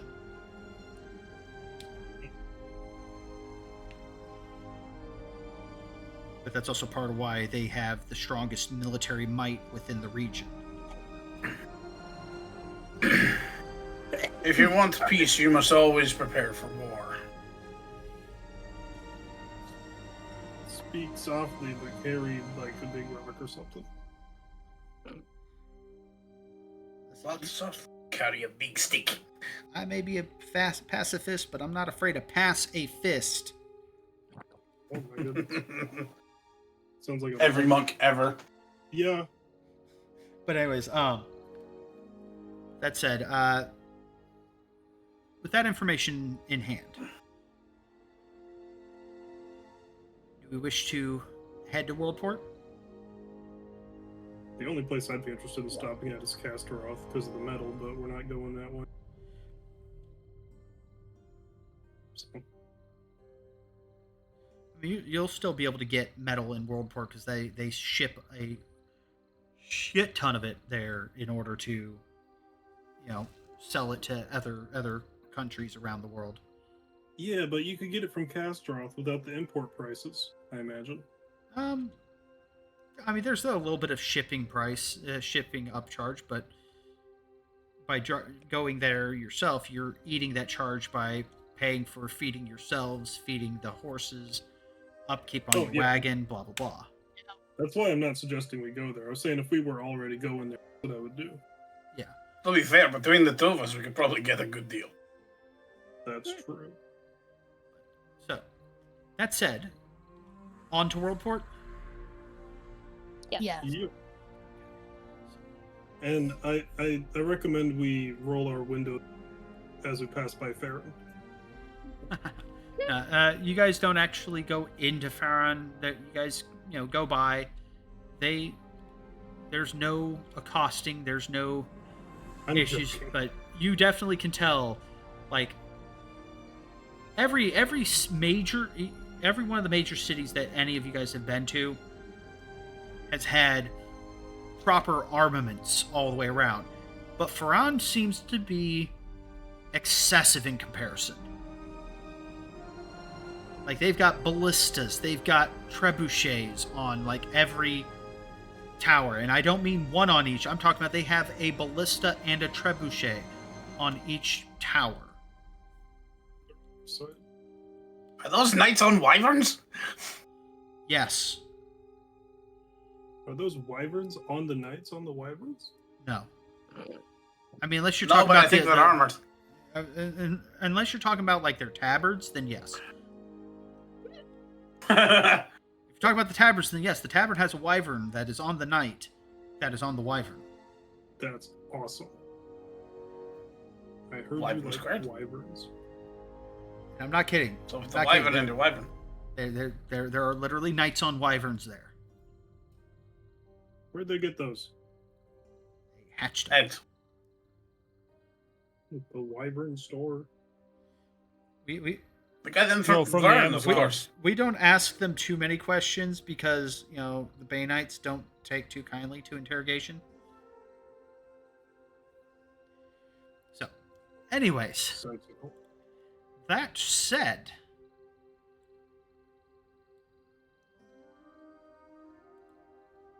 allow me to read my script that I've been so excited for.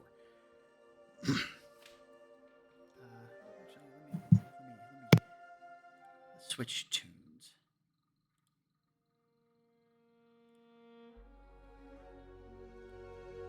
The road to Worldport, the capital of the kingdom of Telriel, unfurls through a land rich and teeming with life. Golden fields stretch as far as the eye can see, their waves of barley and wheat swaying like the tides of a sunlit sea.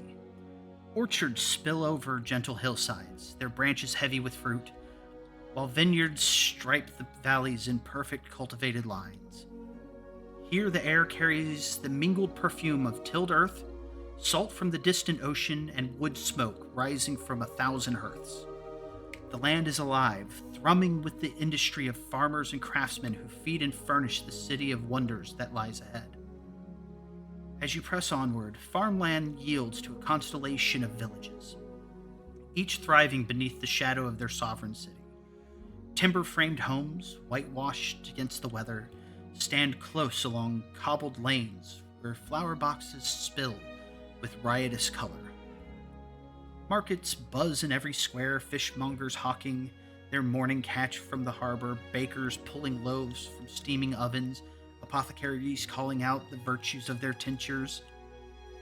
Laughing mingles with the creak of wagon axles, and the smell of roasting meats tempt every passerby. These villages are no mere satellites, but vibrant jewels set into the great crown of Worldport.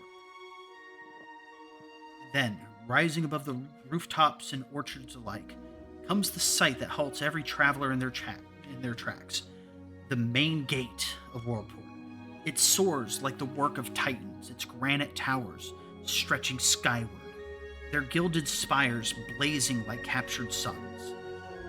The walls run outward in both directions, vast as the mountain's flank, unbroken and immovable. The gates themselves, twin doors of oak sheathed in bronze, are etched with the history of a kingdom, the founding of Telriel, the mastery of its seas, and the crowning of its kings. To stand before them is to feel the weight of centuries and the promise of a realm that has bound half the world in trade and wonder. Give me just a second to do this.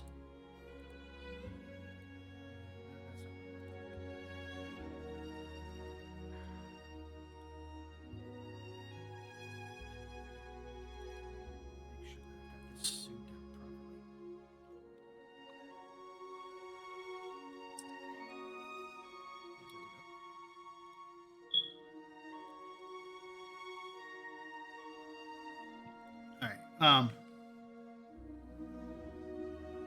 Beyond the gate lies a revelation, the market quarter of Worldport, the beating heart of the eastern continent. Avenues broad and cobbled sweep outward in radiant arcs, their stones thrumming beneath the wheels of caravans and the trampling of countless feet. Stalls straight.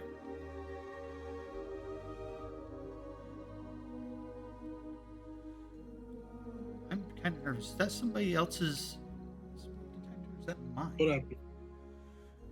Every once in a while I hear a beep, and I'm not sure if that's mine or not. I'm not hearing a beep. Is anybody else Not hearing a hearing a beep? beep either. No. Not hearing a No. beep. You're good. I mean, I think so. Fudge. I thought Silent went really quiet because of the GIF I posted, but it's because of the beep. I was thinking that too. I was just like, oh. Yeah, I thought I had like a weird thing happen on Roll 20, so I restarted and I was like,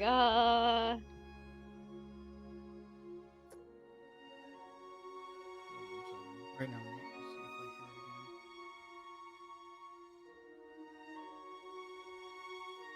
Oh, it's not the soundboard, but some beeping the fire alarm. Well, I know it's not my soundboard because my soundboard's muted. I think it's gonna go again. I'm sorry. Just very, very disrupting because it was like not rhythmic and it just came out of nowhere. I was like, "Excuse me, who your batteries are?" Didn't dead?" hear it. Yeah, I haven't heard it since. Just catching me off guard.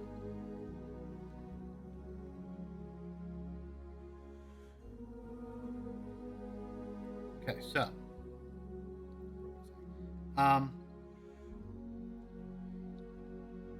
stalls draped in sails of every hue form a living mosaic, their tables burdened with the treasures from 100 lands, spices that burn like fire on the tongue, silks fine as breath, pearls and sapphires that catch the sun in 1,000 fractured stars. Perfumed smoke coils skyward from braziers, weaving the scent of cinnamon, honey, salt, and roasted lamb into a tapestry of temptation. Here the world itself gathers, emissaries in robes stitched with gold, sailors in salt-crusted coats, nomads draped in desert cloth, and farmers with baskets of fresh fruit balanced on their shoulders. They move together in a great unceasing tide, their voices a storm of language and laughter. At every crossroads, performers dazzle the throngs, jugglers, fire dancers, musicians whose songs weave strange and beautiful cadences from distant shores. Rising above it all are the towering guild halls and balconied inns, their banners snapping in the sea wind, while far beyond, crowned against the horizon, the Palace of Telriel soars like a promise to gods and men alike. To walk the road to Worldport is to approach the heart of civilization. To pass through its gates is to step into the soul of the world.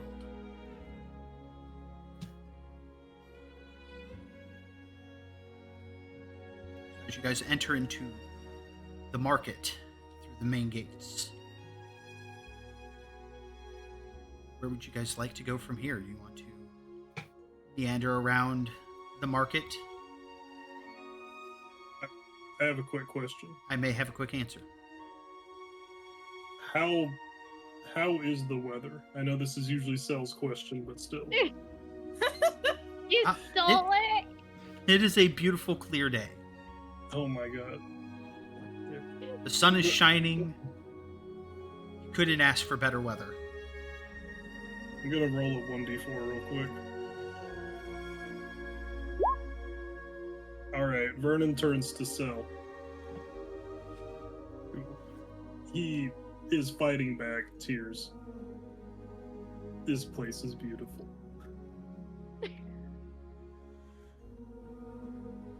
Cell just like is relaxed in the wagon, like just no longer at a like alert. Like not that she isn't alert, but like she's not looking around, anticipating. Like she's completely at ease, and she just kind of hums and nods, and she's like, "This is home." He I just thought it takes would be out- a lot more modest. He just takes out a handkerchief and gives it to Vernon. I think you need this. Vernon wipes his mouth with it. Hands it back. Just kind of like looks at it, like looks at Lucky. Flutters There wasn't- eyelashes. There wasn't even anything on his mouth. It's still dirty. Why though? It's got burning cooties. Ooh. It's got Vernutis. I mean, She thought you were gonna wipe your tears away. Yeah. Hey. I don't know about you guys, but I'm going to see the market. They have a market? Oh, they do have a market. They have They cloths, have a- spices, metals, jewels, gems, herbs, books. Books. Lots of books. Hmm. Lots of books. I know a few good bookshops. I mean, I know a few bookshops. I'm just gonna look at her side-eye like, we're talking about the same shop? Lucky, I've lived here my entire life. I know where some of the bookshops that are in the that are, yeah, those kind of bookshops. Oh, Paylor, they love to read. Celeste leans over and looks at Ebony. She's like, "Is this the one with the nice little cafe to the side?" I mean, there's that one, but I think the one Lucky's asking about's a little bit more. Oh. Michael's eyebrows. Sal, you should join us on this one.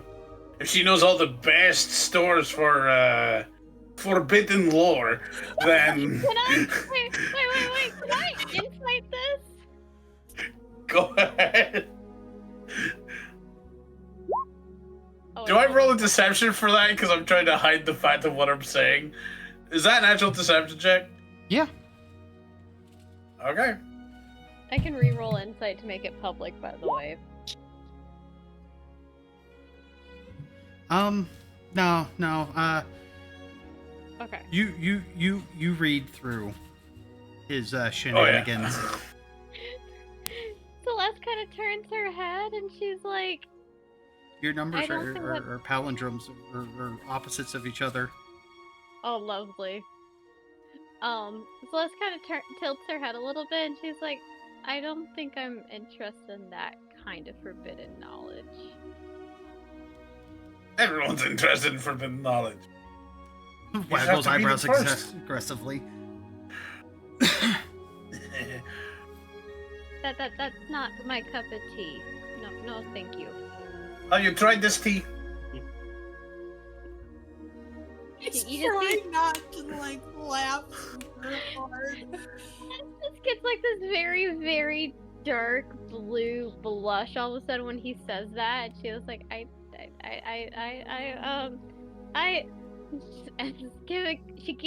she ends up giving up and just kind of looking down at the floor of the wagon as if like the floor is suddenly far more interesting.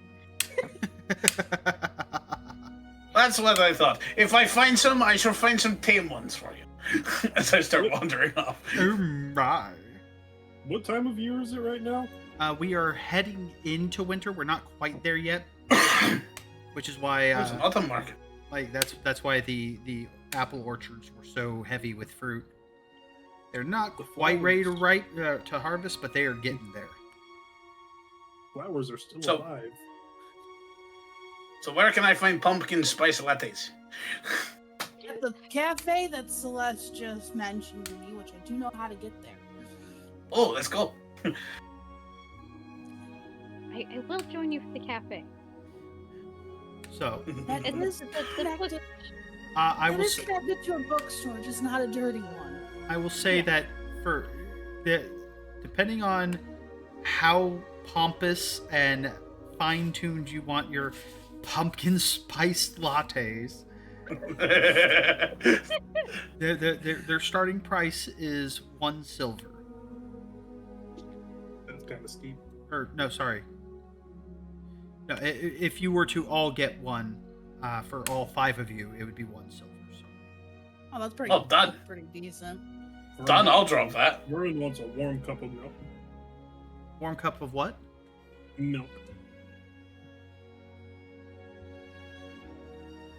It's good for your bones. There's like a elevated eyebrow when you ask for that, and yeah, Vernon is just smiling. they're going to charge you the same price, just because that felt offensive to them. It felt offensive. You're coming to a I'm not cafe for warm milk? Vernon has never been to a cafe. Yeah, You know what? again, you're going to a cafe where they serve pumpkin spice latte. Yeah, they're pretentious. Vernon doesn't know what pumpkin spice is. He's about to find out. It smells lovely. Smells very Vernon requests- warming. Vernon requests to try the pumpkin spice. He puts I his get hand us all a pumpkin spice, but I also gave him his warm milk, but I gave him a small pumpkin spice just so you can try it. It tastes like a Sam- warm hug. Did you hear what I said though? No. I said Vernon requests to try the pumpkin spice, and he opens his hand out. Oh, he's asking for like just the spice. He just wants to try it. Oh my god, we're doing the cinnamon challenge. That's basically it. Yeah. Yeah. Cinnamon and allspice and a bit of clove. They're like, it's kind of bitter on its own, but okay. And they give you a little shake of it. If it's bitter by itself, then how is it good in a drink? Vernon It's called mixing Vernon flavors. licks the spice directly off of his gauntlet, It's fully into his mouth. it's nice. It's just very warm and a little spicy. And they go, you mix it with coffee and some sugar. You've got it in a And syrup warm milk. Sugar, and warm milk. sugar in a drink. That's Get sugar in the drink. Yeah. So yeah, you buy them. You get. Go ahead and deduct. I your gave him a silver. kid size. Go ahead and just I've deduct deducted your my silver. silver. And yeah, Mhm. you get a very small pumpkin spice latte, and along with your cup of warm milk. Vernon is thrilled. Also, do they have any tiny pastries here? Yes. All sorts of different kinds of tiny pastries, and even some bigger pastries. You know what? Ebony's just gonna get an assortment. She's been here before, so she probably knows what to get. Yeah. It's deduct a silver for an Alright. assortment of pastries of varying sizes and mass and complexity. Okay. Are we all sitting at a table? I mean, you're about to be. Can we just assume it's by the by the water side, just for ambiance? Jesus. Not this one, as this No! one's in the middle of the market district. Fair enough. Mostly because I haven't read the description of the port district yet, or any of the other districts. Fair enough. So, you guys enjoy your pastries, which you've got. I don't know exactly what I would call them here because there's no Denmark for Danishes, but there's Danishes. There's literally croissants. Danishes. Croissant. Oh, I should have one of those. Dude, it is buttery as hell. It is decadent feeling.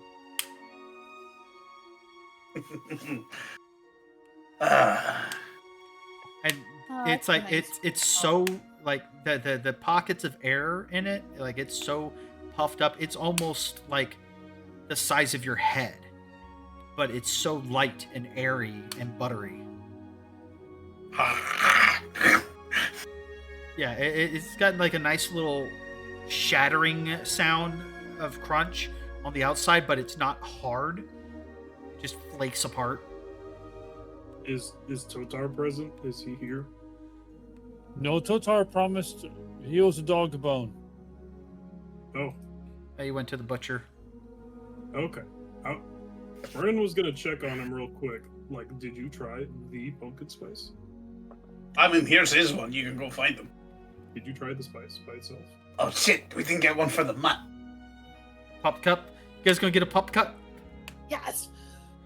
Yeah, sure. Oh, that's... They have fucking Starbucks in D&D. you guys made this happen. You guys made I'm this in off happen. on joking. It turned into something. It's like our other game where we invested in a person and then it became the McDonald's of D. Oh God, yes, I remember that. I imagine the little kobold sitting behind a counter. You want fries with that? Go fuck yourself. They just, in order to cook the burgers, the people in the back just grab a kobold and squeeze them until they shoot a fireball out at it. Oh, by the way, when you guys got into town, Quennel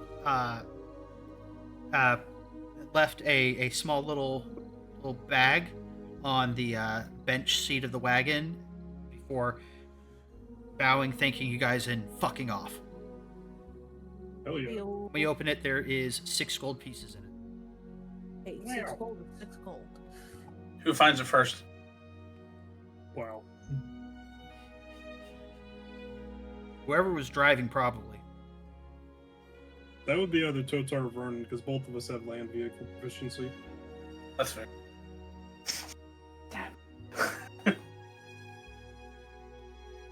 So,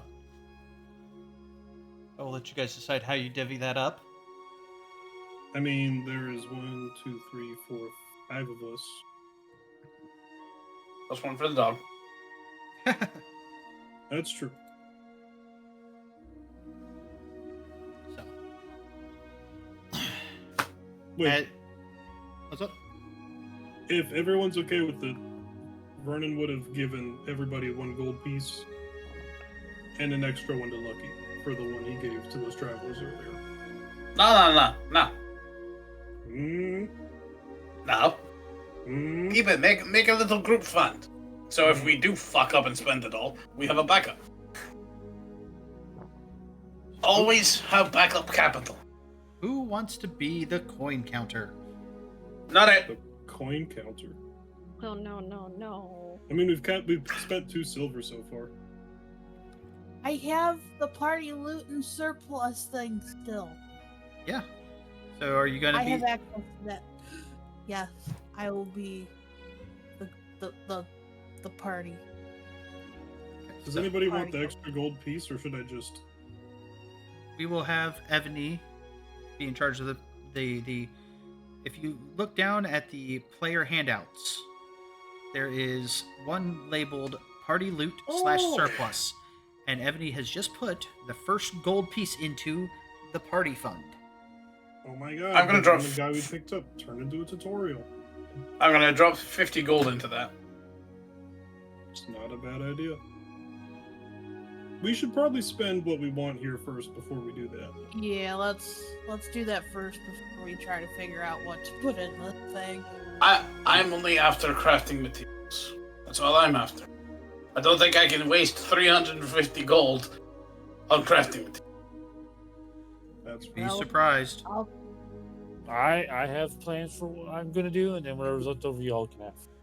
Oh, before we invest too heavily into a shopping episode, money is a social construct. Oh, shut up. let us. It is not. Sorry. Fair enough. It is not one of the busiest market days, so or not necessarily busiest, but like one of certain shops are not open at the moment. That would be some of the shops that are not open are ones that you guys would probably prefer to hit up for crafting materials in particular. Mhm. That That said, makes me look. Oh, go ahead. I was going to say, that said, perhaps a tour of the Temple District might be a good option next. Ebony also would just look at Celeste, being like, we should probably either go to the Magic Tower. No, it's Do we verbalize the words Temple District at any point? I would imagine Celeste would just kind of like, as she's like planning out the things, like visiting, and probably would have mentioned that she needs to go visit the Temple District. You just see Ebony get a little, like, tense, like, not super tense, but just knowing what happened last time we were there. Yeah. You just see Ebony, despite herself, she kind of acts like a little shield for Celeste. So, Vernon is vibrating with excitement as you mentioned the Temple District. No, not the Temple District. Yeah, They're so stuck up there. It'll be fine. It'll be fine. Also, just before we go, are our other companions just kind of like futzing around the city where they need to go? more or less, Cal has actually no. Everybody's kind of fucked off in their respective directions. Cal's in the market district, wheeling and dealing at the moment. Do we see Cal? You see him occasionally, like, kind of stopping at one stall, talking to somebody. You see the motions of bartering as they're negotiating, prices, exchanges, shaking hands, and then he moves off to another stall and talking to somebody else. He's putting in orders for delivery to his offices where he does a lot of his tinkering and working. He's very much in the mode.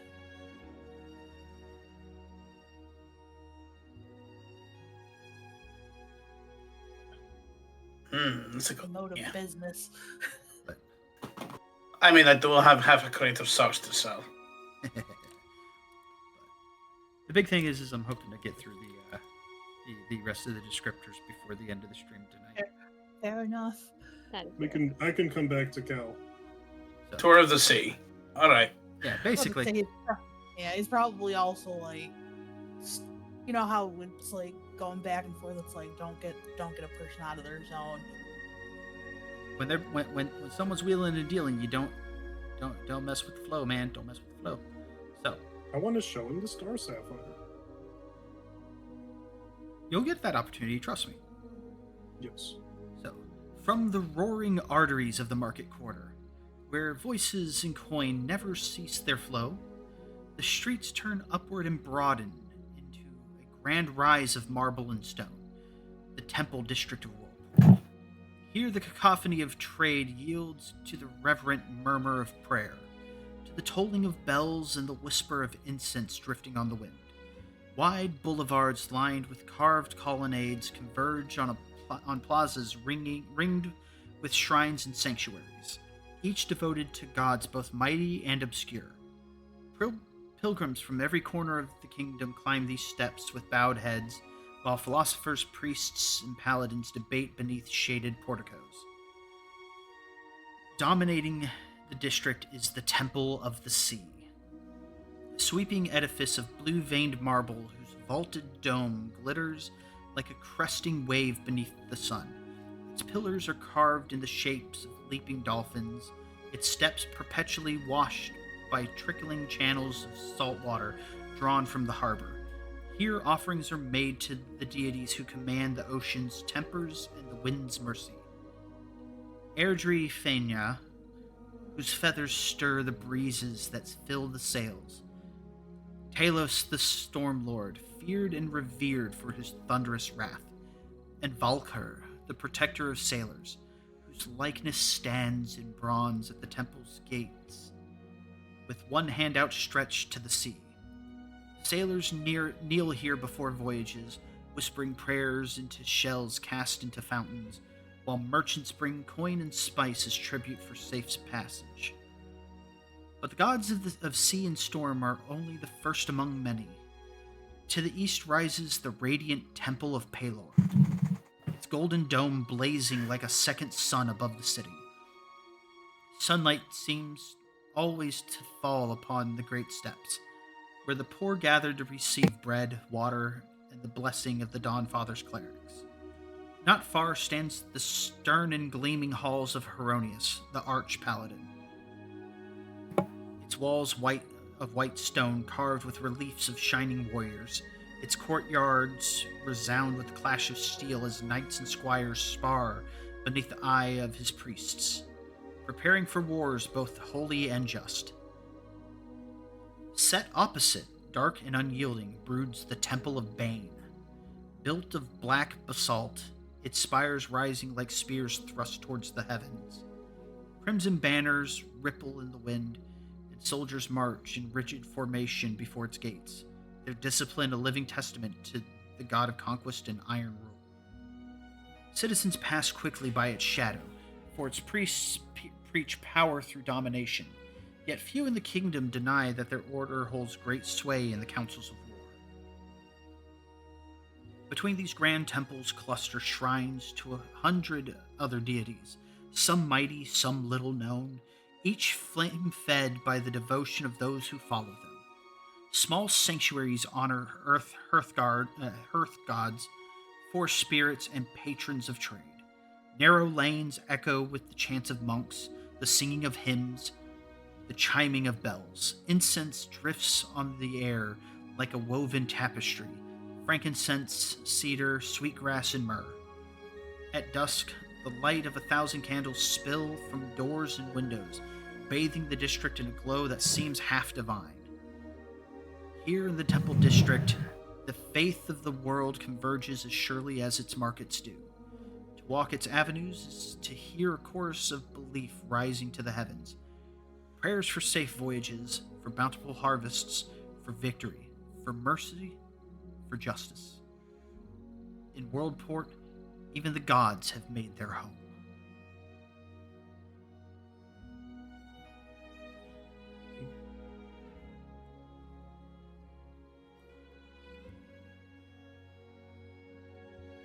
So, how do we treat splitting off? I will Because give I don't want to. I will give each of you a small window of time to do your own thing here in the Temple District, and then I'm going to, railroad you guys back together for the tour to continue.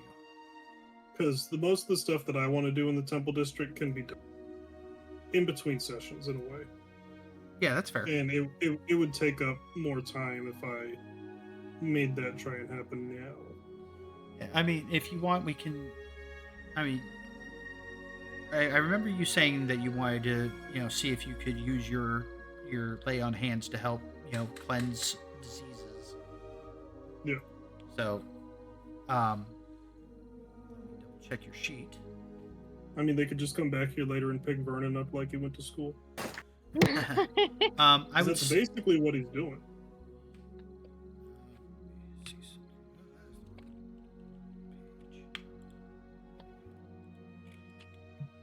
I should probably heal up and stuff like we did a long rest. Yeah, because you've had a few, so you could easily spend probably like 10-15 minutes. There are some people with various ailments, and you could easily burn through your lay on hands and heal 8 people of various ailments in less than a half an hour. Blessing them, giving a small prayer, and sending them on their way.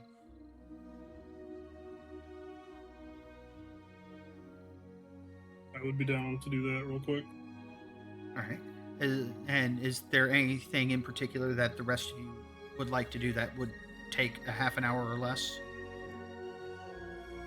About to say, Ebony's probably staying with Celeste.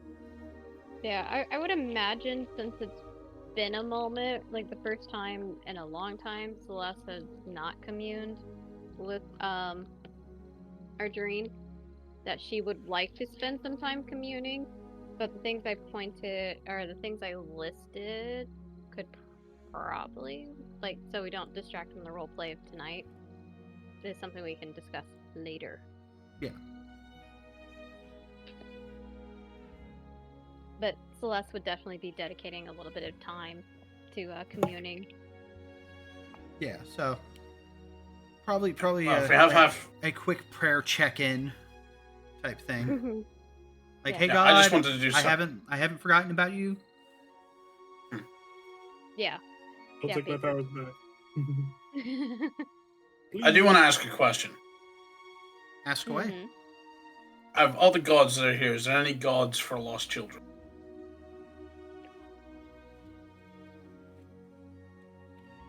Lost children, orphans, that kind of persuasion. Vernon says Paylor. Baylor can go suck a struck by lightning. The pains around your throat. Yes, Not the fun one. there's several smaller like temples that host a couple of deities together here, there, and there that have some overlap. But you would know that that ones that would work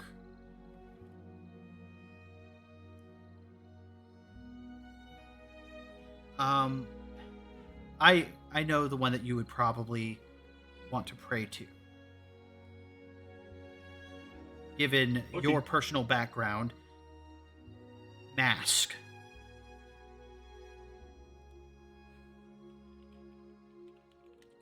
Like he can borrow Vernon's book anytime he likes.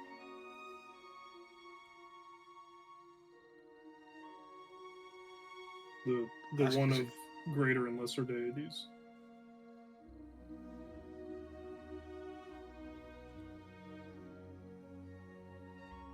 Is this along the same lines as, Forgotten Realms God?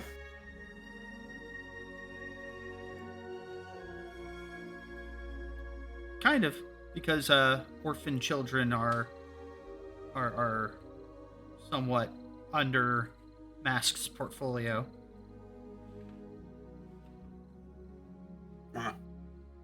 So I would find it would be very quick. It'd be like, well, Vernon that's gone off one direction, these two have gone off in another direction. I skulk away, Fitting. find it, and I'm gonna leave 10 gold at the altar as a gift, tribute, as it were, and also a pair of socks.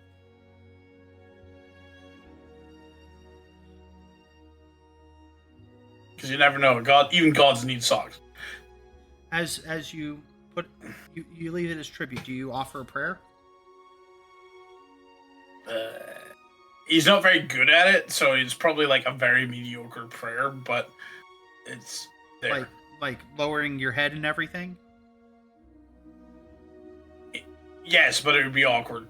Okay. Just for grins, roll me performance with disadvantage. Oh man. Alright. Okay. That's adequate. Like there's faltering, there's a little bit of halting in your attempt to find the right words, because you've never really done this before. When you open your eyes, roll me perception.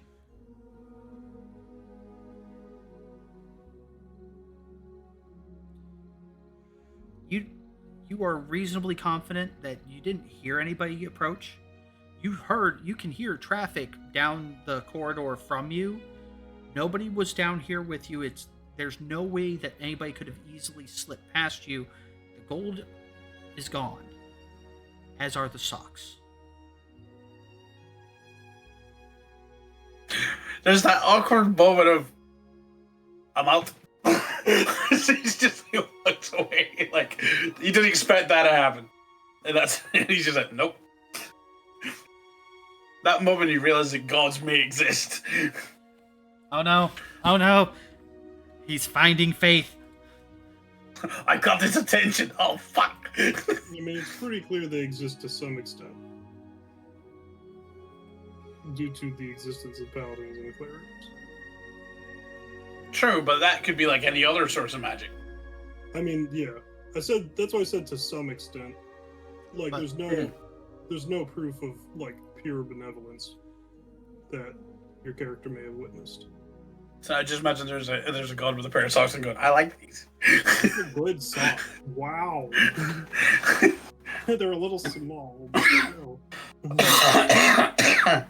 Jesus.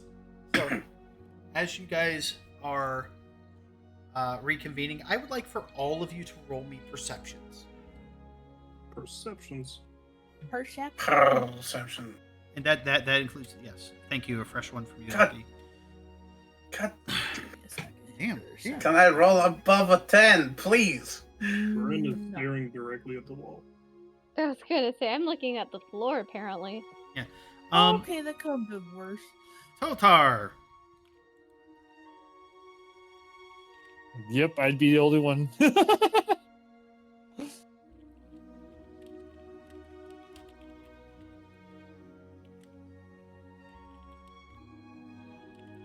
I'm whispering something to you.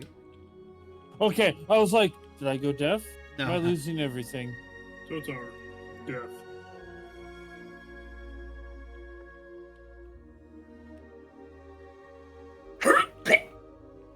Hairball.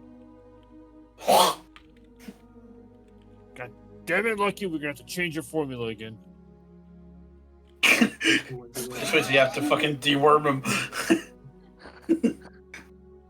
Show him a pill, he opens his mouth. Wrong end. No. Oh, please, let there be some foreplay. No. Yeah, bend over, bite the pillow. Oh, yes, Daddy.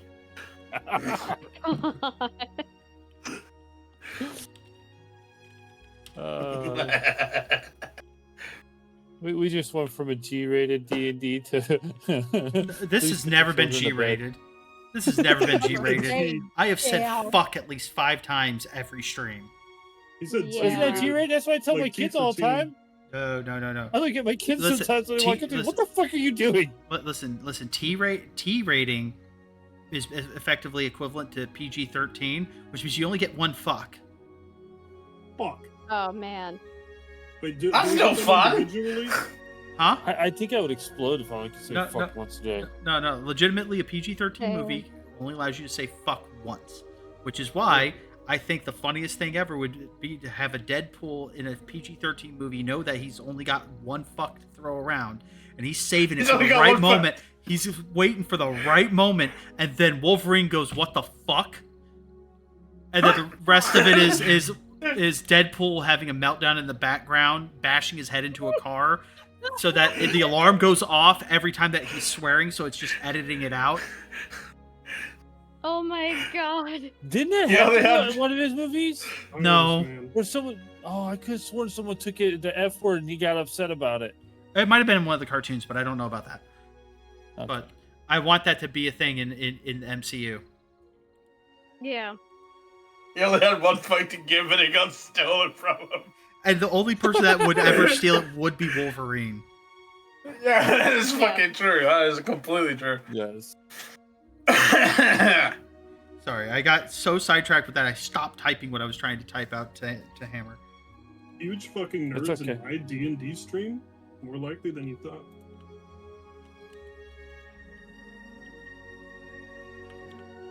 Huge being the term. Absolutely enormous.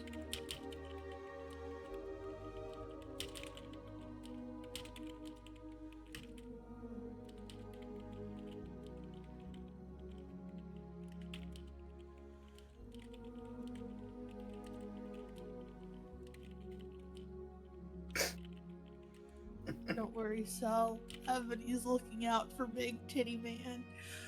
What the fuck? What the fuck? What Yeah. Those the word combinations are not right. Maybe nowadays ages, but still not right. Can I see? I think so. I don't remember what you're talking about, but I am intrigued. Wait, do we have a picture? I Hit mean, you jiggle? and I do. Oh, but- no. I remember now. Oh. Yeah. I don't actually have I actually don't have him on here. I don't Here have we go. access to this picture. Oh, I don't either. I just realized that. I Yeah. have it for mine, but not. So Yeah. that was just some flavor for Hammer.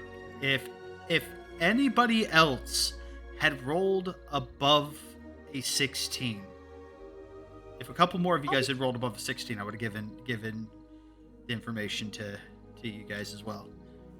was Hmm. close. The 12. I rolled a 2.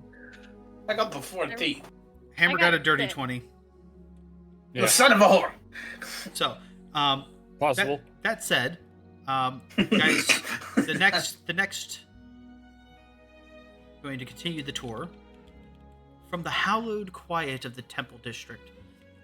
The streets climb higher still, drawing pilgrims and merchants alike towards the very navel of the city, the Citadel District, the seat of power in Worldport, and by extension, much of the kingdom of Telriel. At its center rises the Grand Citadel, a fortress palace of pale granite and white marble, its battlements bristling with banners of indigo and silver, and the crest of Telriel snapping proudly in the sea wind. Towers soar skyward, their windows gleaming with colored glass, while colossal statues of lions and robed kings guard the gates with silent vigilance. Within these halls, law is written, justice rendered, and the will of the kingdom forged. It is here that the patricians gather, patrician families and elected voices who steer the destiny of Worldport. Their debates ring in the council chamber, a vaulted rotunda where light falls from a vast stained glass dome, painting the marble floor in shifting hues. I lost it for a moment, sorry. Alongside them sit the emissaries of the great cities of Telriel, bearing the concerns, hopes, and demands of their people. The air here is thick, not with incense, but with ambition, diplomacy, and the weight of history. Yet, power in Worldport is not merely political. A short walk from the Citadel brings the eye to a far stranger marvel, the Tower of the Archmagi. Outwardly, it is a modest structure, 5 stories of pale stone crowned with a copper dome.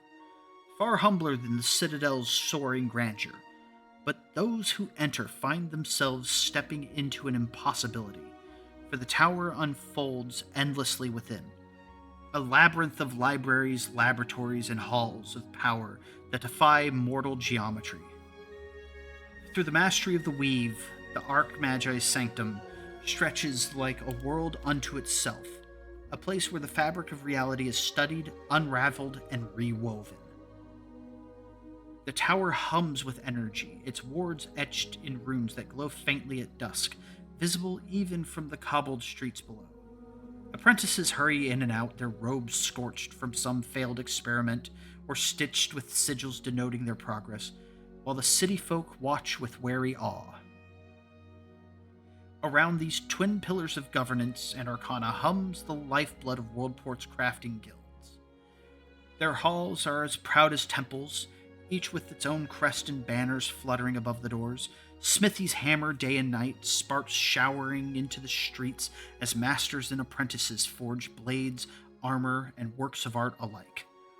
The Guild of Tailors maintains its bright workshops where looms clatter, weaving silks destined for noble courts or robes inscribed with arcane threads for spellcasters of repute. Most curious of all are the artificers' forges, where strange creations take shape. Machines of brass and crystal, weapons that hum with hidden power, trinkets that blur the line between science and sorcery. Steam hisses, glyphs burn, and the scent of hot metals mixes with the ozone tang of spellcraft, filling the quarter with restless innovation. In this district, ambition wears many masks: law, magic, craft.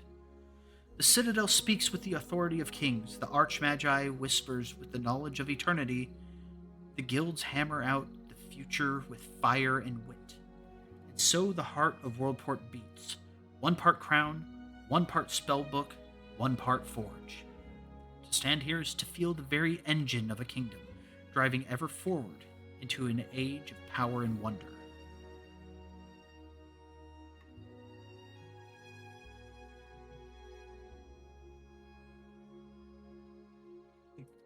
Vernon's gonna point at the mage tower and look at Ebony. You live in there? Yes. She just gives me like that sheepish little smile, like that's where I grew up. That's a big house. It's not that big. Once you kind of understand what goes on in there, which, you know what, she kind of just stops for a second. You know what, though, sometimes I do have issues, but usually not the case.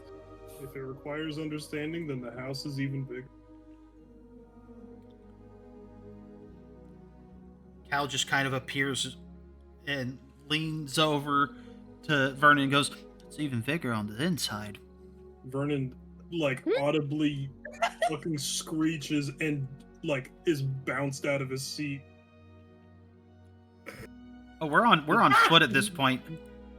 Oh, well then he's not sitting. He just ascends at least a foot into the air. Everybody just looks over at Cal. Cal rolled a nat 20 on his stealth, Damn. which is why I didn't bother I'm gonna- asking anyone. I'm gonna look over to Ebony and say, "I think they made it that shape on purpose." Wait. It's not perfectly straight. You prevert.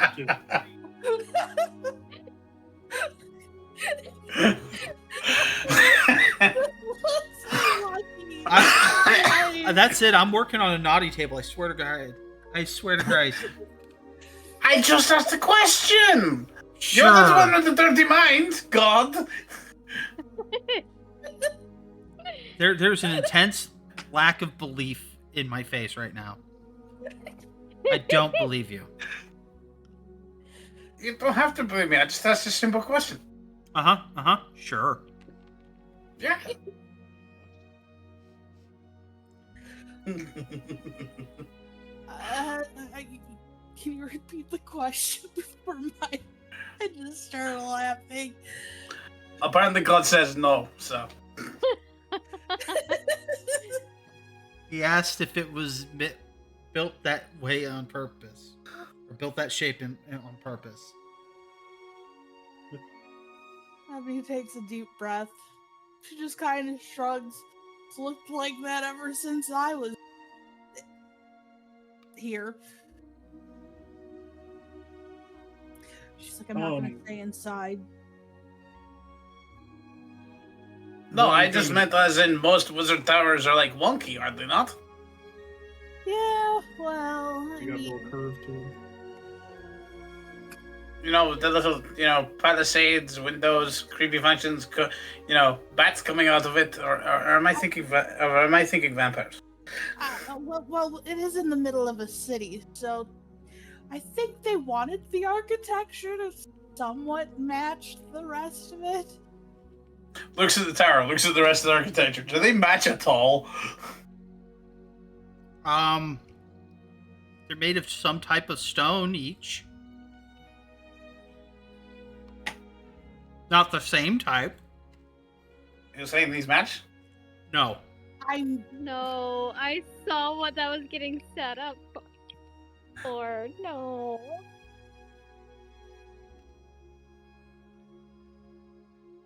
Ebony just kind of rubs her eyebrows. No, but I think the Mage Tower is older than Worldport, if I remember correctly, but I could be remembering wrong. Cal kind of sits there and puts an arm out, kind of trying to usher you guys along as he goes, "Well, Ebony, I think we should probably go take a look at the dock." And he kind of cranes his head and looks over his shoulder. And there's a look that you recognize, a very, very, very acute look of disdain as he's trying to usher you guys along. I want to do something very quickly. I'm not gonna roll anything because I think Ebony clearly knows what that look is, and she's. You have a like, +2 to your +10 to your passive insight for the situation. I want to do something very quickly. All right, do something while Cal is trying to usher you guys along. Well, it involves Cal. It only takes a second. All right. Just for the Alright. shits and giggles, I'm rolling this. Vernon Can I looks roll over. this? Sorry. Vernon looks over to Cal. Oh, I found something really pretty. And then he looks away for a second and he's like, "Oh, Cal, check this out." And then he pulls out a stone. As Hey, if that's- those that- two things he said were That's independent still of a each other. 16, Ebony. So yes, I you can know. read it, Nah, and that was- Cell, you can read it too.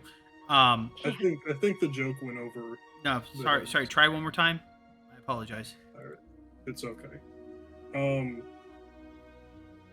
You know what? Never mind. It could wait. But yes, Nolly, it is exactly what you think, Hmm?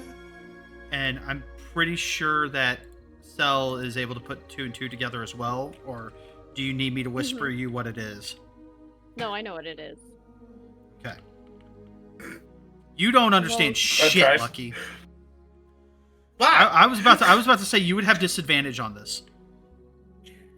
I don't think it could get worse than that, apart from a natural one. No, you can't. And he just tries to act casual. So as he moves you guys What, along, and that's a quest? once you guys are kind of heading down the stairs towards the docks, Cal goes, looks to Ebony and goes, "I'll let you know when it's clear." And he turns around, folds his arms across his chest, and looks like he's getting ready to rebuff something.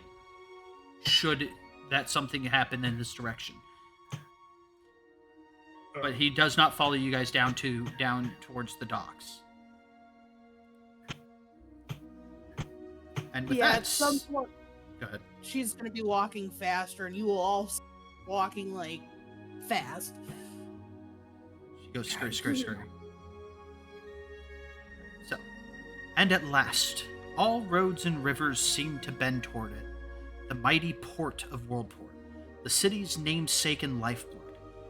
Where the citadel is law and the temples are faith, the harbor is motion itself, a ceaseless tide of humanity, trade, and power. The port stretches along the bay in a vast crescent of carved stone quays and timbered docks, each thrumming with industry. From the highest terraces of the city walls, one may look down and see a forest of masts, swaying like reeds in the wind. Banners from 100 nations fluttering against the sea breeze. Great galleons with sails as broad as city streets ride at anchor alongside squat merchant cogs, nimble caravels, and sleek privateers. Even the warships of the Telriel's navy, their hulls bristling with iron and their prows carved into roaring beasts, find mooring here. Though the most colossal of dreadnoughts wait further offshore, their shadowy hulks looming on the horizon. Closer to shore, the smaller docks teem with away ships, ferrying sailors, marines, and cargo back and forth. The air is alive with the cries of gulls, the creak of ropes and rigging, the splash of oars, and the shouts of longshoremen heaving crates and barrels in endless procession. Fishmongers hawk their catches, fresh from the sea. Chandlers and coopers shout over one another, their stalls piled with ropes, sails, pitch, and barrels. Perfumes from far-off deserts mingle with the pungent tang of salt and tar, while the spice of foreign kitchens drifts from the taverns that line the waterfront. The foot traffic of the port is staggering. Sailors with sea-creased faces brushing past silk-clad emissaries, mercenaries seeking work jostling for space alongside pilgrims bound for holy isles, street urchins darting between caravans with nimble fingers, priests of Vulcar and Talos blessing departing crews with a wave or a curse. Thousands pass through in a single day, and yet the tide never seems to ebb. For as one ship departs the horizon, another crests it, sails fat with wind. Rising above it all, ever vigilant, are the harbor fortresses, bastions of stone built to guard against raiders and pirates. Beacons burn from their towers, guiding vessels safely in by night. Their flames mirrored on the dark waters like stars scattered upon the sea. At dusk, when the sun dips low, the entire harbor glows. Sails burn like gold, waves shine like quicksilver, and the whole port of Worldport becomes a living, breathing miracle of trade and travel. For here lies the true power of Telrio, not the crown, nor the scepter, not in sword or spell, but in the ceaseless tide of ships that bind kingdom to kingdom, people to people, world to world. Worldport is not merely a city, it is the axis upon which the world itself seems to turn.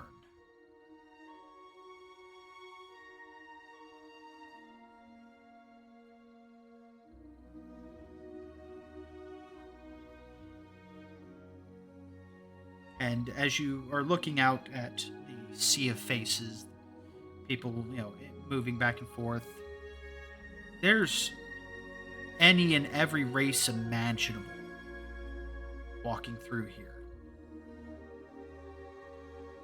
There's hobgoblins, orcs, humans, elves, dwarves, you name it. There's no real separation outside of, crew. The only time that you see anybody that actively stands out, they are wearing either all the same bandana to signify that they're with this ship, or the same color shirts to signify they're with that ship. Stuff like that.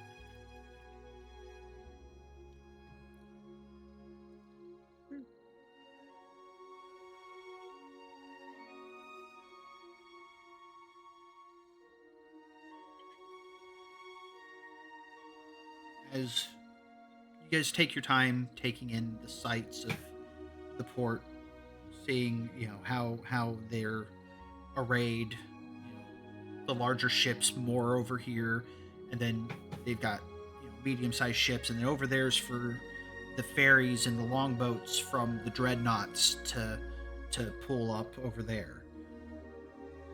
And it looks like chaos, but at a glance. But as the longer you sit and watch, the more you realize that they've definitely figured out how to streamline this. This ship pulls out, and almost as soon as it has cleared the arc of the bay, another ship is pulling into their former parking spot.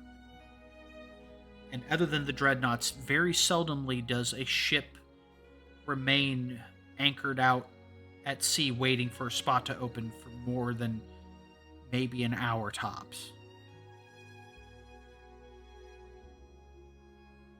It's like a fine oiled machine.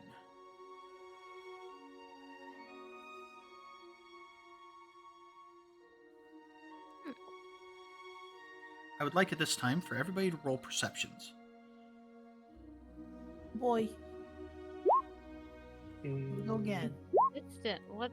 My best stat. Jesus There we criminy! go. I failed it last time, but I was like, what did I miss? Alright, Totar and Vernon are too enraptured by all the boats, all the movement. It's more than either of them is very used to. Boats. Well, no, he's still pondering the thing he saw last. Trying to understand that one. About this time, Lucky, you notice it a fraction of maybe a second before Cell and Evany do. But you watch as something materializes around Evany's shoulders. You see a pseudo-dragon perched like a cat over her shoulders, with its little barbed tail hanging, coiled like around her arm for support, but it's pivoted in such a way that its its envenomed spike is pointed away harmlessly from her. And it appears and starts nuzzling her.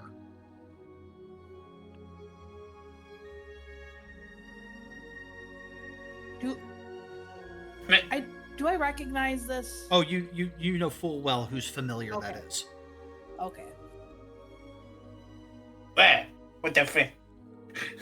Ebony just starts scratching its head. As soon as I see the scratching, I'm like, And you hear a faint trilling of pleasure at that. Yeah, effectively. friend of yours? Well, a friend of a friend. And I haven't Oh. seen you in a while. Just keep scratching it. And because of telepathy is a beautiful thing, you, Ebony, hear, well, it was because he did not take me with him this time.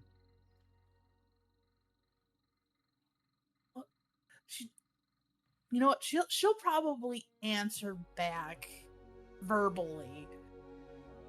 Oh yeah, because she can speak telepathically to you, but not the other way. Yeah, Fucking yeah. friendship do you have? Ebony just looks over at Vernon. Oh, I This didn't is- say that in character. Oh, okay. Because Vernon Alright. is still unaware of the fact that there Oh, is a yeah. dragon. Vernon does not know. Well, it sounded like it was in character, so I was like, oh, okay. Are you saying that he left you here the entire time? Now Vernon is looking because you're talking like a crazy person. And You clearly see her talking to this little familiar. and its head bobs as it's bobbing like it's talking, but no voice, no sound is coming from it. But Ebony, you hear, yes, he left me here forever. I'm so bored. But then I smelled you. Was there a reason he left you here? He said it was too dangerous. You hear the sulk, and all you guys see is this little pseudo dragon, which is it looks like it looks a lot more vicious than it actually is. It looks like a red dragon, except that it's about the size of a house cat, with a really freakishly long tail that ends in like a scorpion barb, and it looks like it's sulking. Ebony kind of takes the familiar and actually starts holding it like a cat as she I don't know how orientated she is to the group, but she just holds it and it's like, well, this is Cal's familiar. It's very upset it got left behind. Oh, I was about to say, what in the hells did they put in those lattes? You left it behind? You could... What's the point of a familiar if you leave it behind? I mean, I asked her. I think you're her, right? She nods.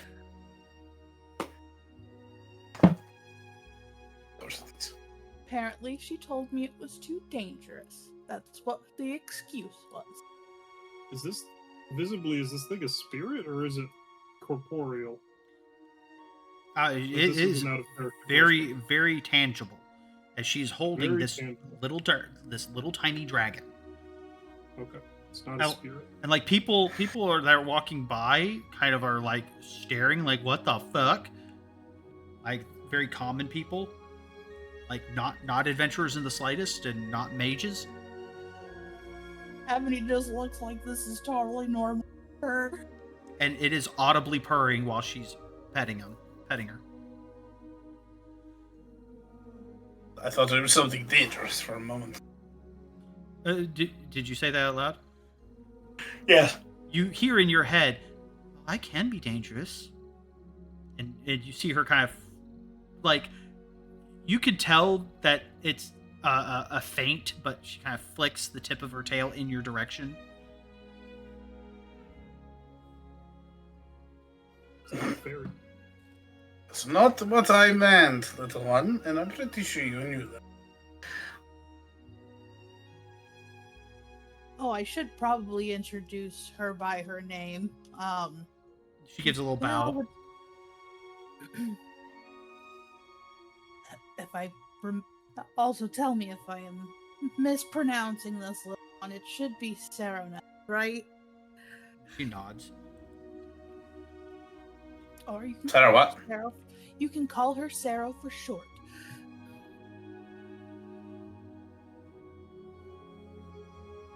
Sarah Neth. Sarah Neth. She repeats it like maybe like 2 more times just in case. Above game, you broke just slightly when you went to Saraneth, so the N was missing. Oh, I thought you said seraph. Like the little angel creatures. Yeah, no, Saraneth. that'd be closer to the fairies with the seraph.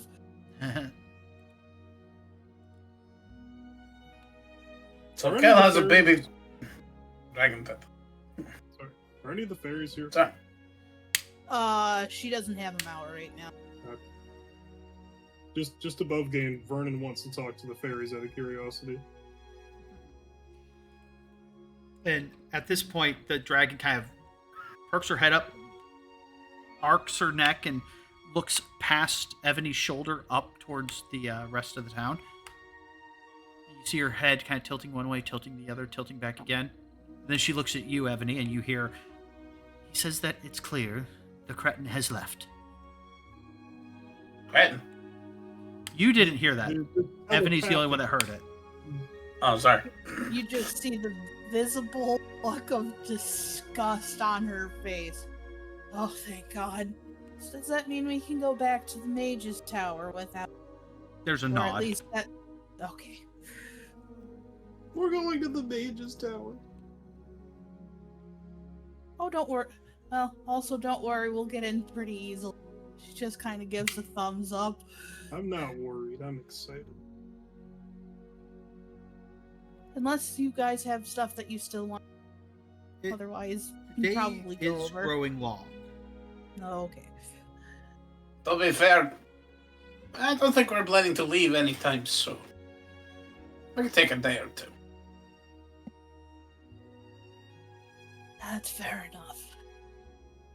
I need to get some supplies to make a few things. So, might take a day or two to get and make. And see what shops are open, tomorrow and the day after. Ebony, Oh, that is true. you would know that a lot of, especially now that you guys have been down to the port and you've seen what ships are coming in, some of them are from areas that are world renowned for their silk production, and also fine linens and just a lot of yarns and lots of good quality materials.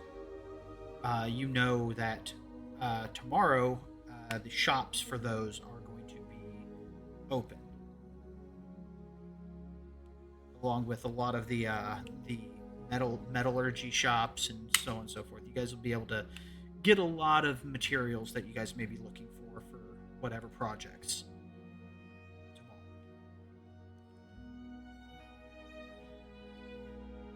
I will announce this to the group. So, tomorrow is going to definitely be a big Just see her still scratching Sarah's head. Sarah's just No. drilling away. And so, with that said, I am going to assume you guys head back up the stairs to where Cal is waiting and onto the mage tower. Yes. Yep. That's what it sounded like anyway. Yeah, Yeah. that's what it Yeah. sounds like. So, as you guys get up there and as you guys are walking up to the mage tower, Cal's kind of looking over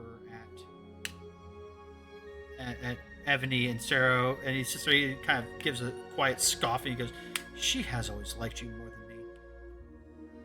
Hmm. And the dragon looks at him and literally sticks out her tongue. That's because I pay more attention to. He just kind of gives a To be fair, a lot of people like her better than you. And there's a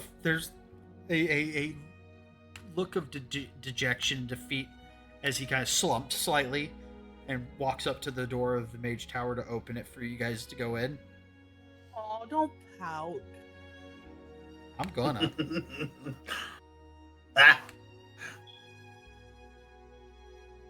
the end of the day, she's still yours. A lot of work, man. It was a lot of work. And as you guys enter into the mage tower, the room that you enter into is a large circular room that the dimensions of which do not line up with the dimensions that you saw from the outside. whoa. It is much taller and a lot wider. It is perfectly round. And probably about 20 feet away from the back wall, you see a spiral staircase that goes up and down.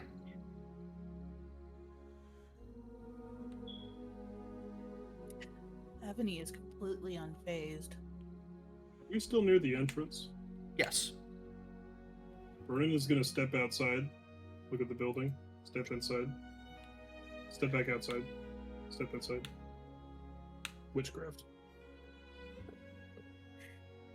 And at that point in time, wizardry, my young man. Wizardry. Ah!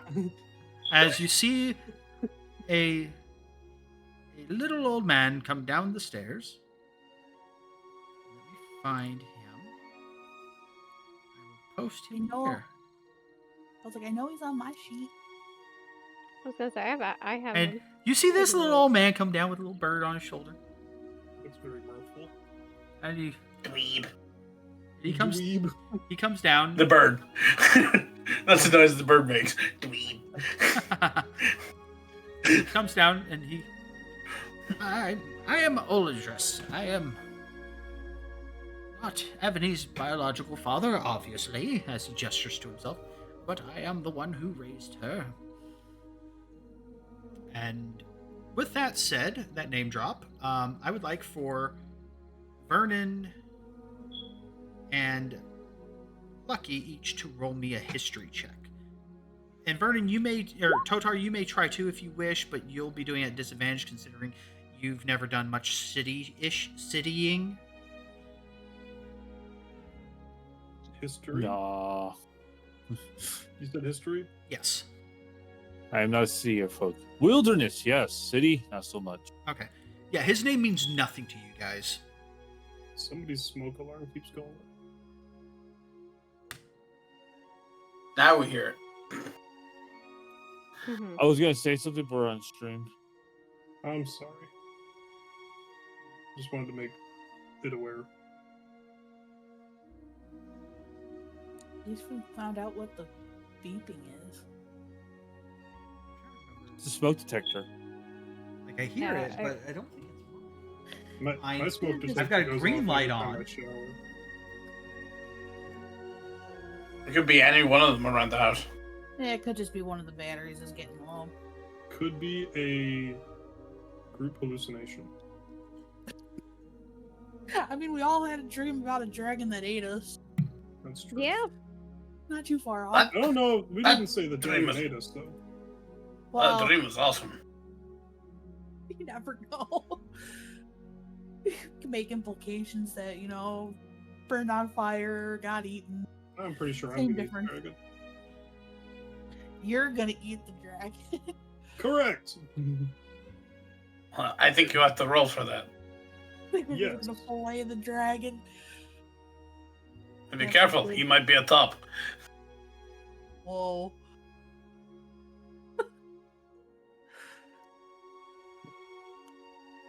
Vernon will survive.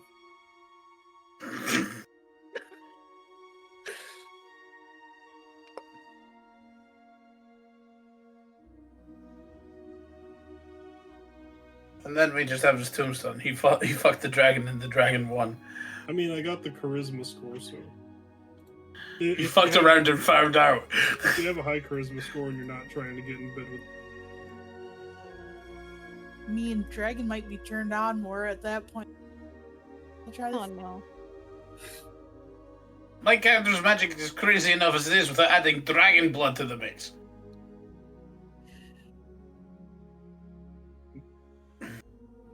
As we wait for Silent to come back. Sorry, he's probably poking all his smoke detectors. I Is it didn't- you?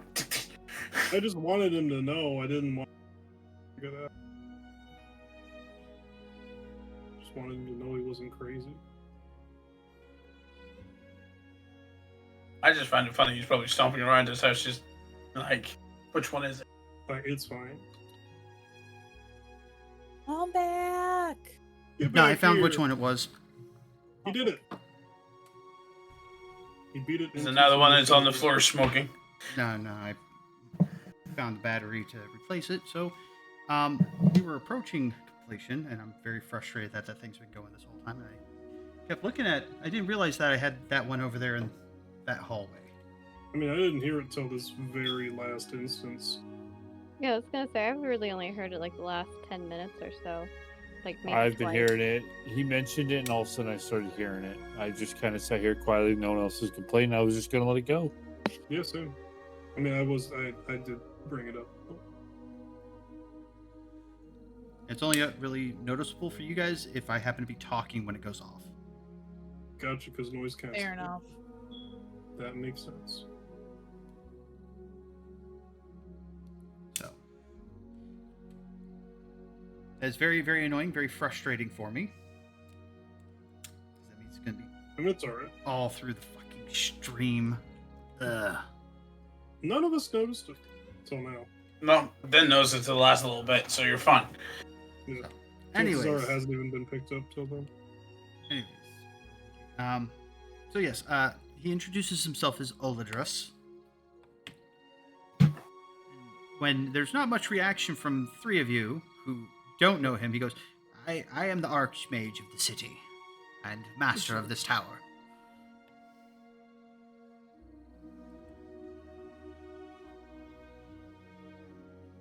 That. Are we supposed to What? do fanfare?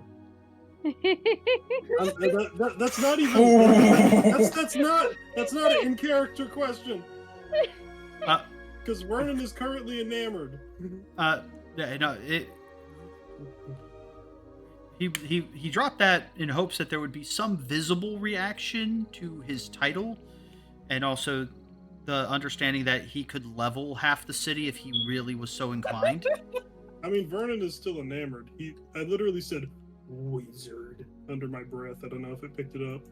No, I didn't pick it up. I'm kind of looking at Ebony, like, just realizing the fact of she's adopted too. Interesting. and you do like Celeste gives a little wave to Oladris. I mean, obviously she knows who he is and whatnot, but she just gives like a small little wave. Which, Vernon is gonna step outside again and then step back in, still enamored by the, the fact that it's bigger on the inside. which there's a laugh at you doing that. He goes, "It has taken quite a few lifetimes of layering spell upon spell to get that effect."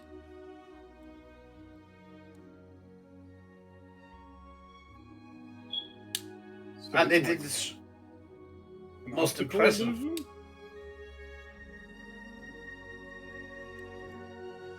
Optical illusion? Really? No, I- there is no illusion involved with it. You have stepped into another space.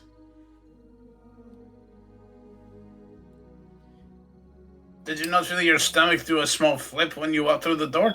the gears Multiple are- times? The gears are turning. I Vernon think just he's kinda- staying quiet. Yeah, Vernon Celeste nods. as well. I mean, Sure. considering these two are used to it. Mm-hmm.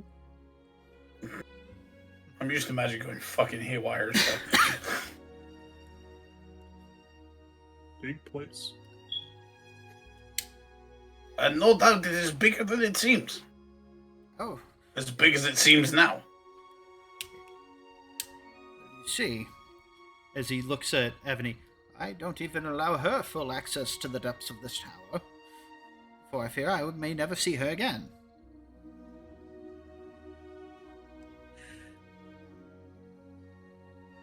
So do not worry. None of you will be permitted beyond the floors that I allow you to venture into. Just kind of pouts like, wow. Ah. I kinda wanted to explore, not gonna lie. Well, trust me, the demi-planes held within here will definitely keep you engaged for far longer than it would take for... Far longer than I would be able to keep searching for you. It is quite easy to find oneself lost in here without proper understanding of the layers of magic involved here. I wonder why you only let me go to certain floors. This is kind of making me nervous. Don't worry. Unless I explicitly lift the enchantments allowing you further into the tower, you can't go further into the tower. Currently, all of you except for Ebony and Celeste cannot leave this floor except through that door. Go ahead and try. Which door? The door behind you. The door that you kept coming in and out of. Vernon walks outside, and then walks back in. But go ahead and try the stairs. See what happens. Oh, that's what he meant. Do it. Who's going to do it? Vernon runs up the stairs. So as you guys see Vernon going up the stairs, as his head leaves the view of you guys here on the floor, you see his head coming up the stairs from the ground below. Vernon continues to run up the stairs. Like you run up from your point of view, you run up to the next floor and everybody's there. It's the same room that you just ran out of. As he passes by the party, he points at them and continues to run up the stairs. Yeah, every time that you go up one floor, you come up to the same room with all of your friends still standing there watching you. Every time he goes up a floor, I'm going to move position. Just to fuck him up a bit. As Vernon has gone up the stairs 5 times, he then stops at the top step and looks behind himself. Because it's a spiral staircase and it's about a 20-foot tall room, you can't see the bottom of the stairs from the top of the stairs. Vernon lays back while on the stairs and then lets himself go Oh my to God. slide down the stairs. If you were at the top of the stairs, could I have just taken 2 steps up onto the floor yourself? Vernon does not slide down the stairs very well, but he intentionally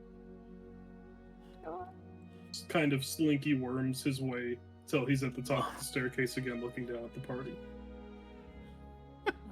And Vernon, or Oladris is just kind of looking at Vernon, mildly intrigued and somewhat entertained. Vernon is thrilled. This is not a response I've witnessed before. I've seen similar, but not quite this exuberant. I mean, I kind of knew he wasn't used to arcane magic, but really? Vernon then walks up the stairs enough that his head is just poking out, like at foot level with the party. And then he just remains there as if he's, present with everyone else. Yeah, I'm fun. Ebony kind of like purses her lips as she's like snickering under her breath.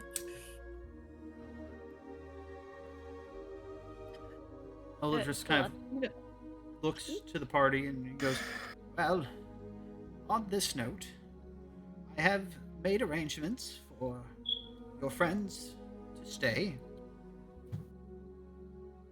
As he looks to Evan, he goes, I knew you were home the moment you crossed the threshold into the city proper. She kind of like looks at the stuff that she's carrying. How did you know I was already in?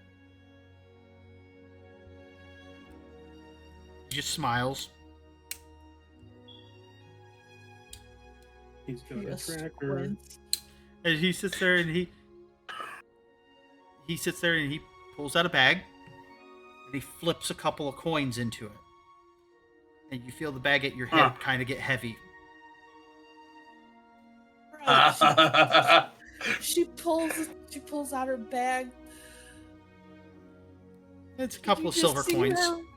You just see her really, really try to not say what she does. Daddy's princess bag.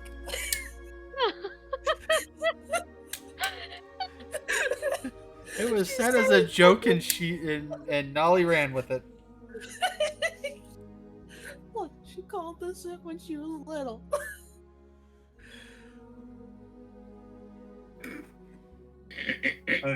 Which he looks to Celeste and Cal and goes, "It's late, and you've been traveling together all this time.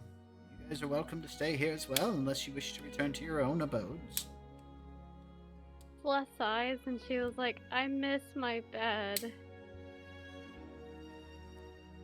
I miss my shop. He kind of nods, but then he looks to Celeste and Cal and he goes, "Well, if you do wish to return to your own home, far be it for me to keep you, but..." And he looks to you in particular, Celeste. He goes, "You'll be here for breakfast in the morning, yes?" Of course. Of course. Maybe a little bit late for breakfast, but I will be here for breakfast. You don't want to disappoint him. You just see Ebony tease her. Quick question. Who picked up the wizard hat? You guys have it in your bag. We can discuss distributing that later, but I feel like this, as you guys settle in for the night to rest, he's got it set up with... He lets you onto a new floor. And it's a floor where there's several individual rooms. And he, Ebony knows which one's her room because it's always been her room. She knows that anytime that other people are staying overnight, more rooms just kind of appear. New doors just appear, and the room gets bigger or smaller based off of how many rooms are needed. Mm-hmm. And there is room for everyone. And as you all settle in for the night, we can set up for role-playing, distributing goods or whatnot before Celeste and Cal go back to their homes, or we can have that be a morning exchange over breakfast, whatever. We will get to that when it comes up next session. But with that, I want to thank you guys for playing. As we call it a night here. Well, thank you for having us. Thank you for I'm not apologizing. Would you not apologize? Never do. But thank you guys for playing. I will be back shortly. I'm going to deafen a round to raid out, but thank you guys for playing. Unless I am going to bed. Back shortly for I know anyone who Josie still is. lingers. So be right back. Josie, I'm going to bed too. It's late for me. I gotta be up at 5. All right, good night. Yeah. All right. On that note, thank you guys for hanging out. And thank you, Wiz, for the resub. Let's see. I know where we're gonna raid. Okay. So.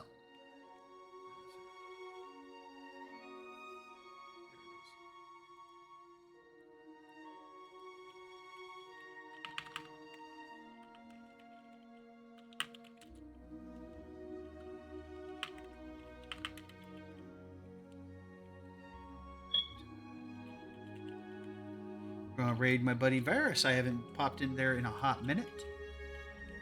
He's currently running his own D&D campaign. I'm not sure if he's playing or DMing at the moment, but he's a DM, variety streamer.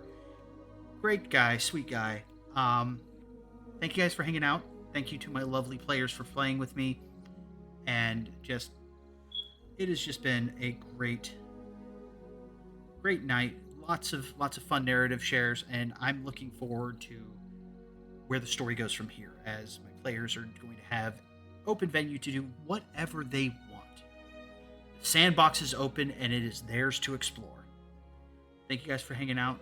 I'm playing on streaming tomorrow night. I'm going to be playing with Lord Offler and my buddy Lowski. We're going to be playing some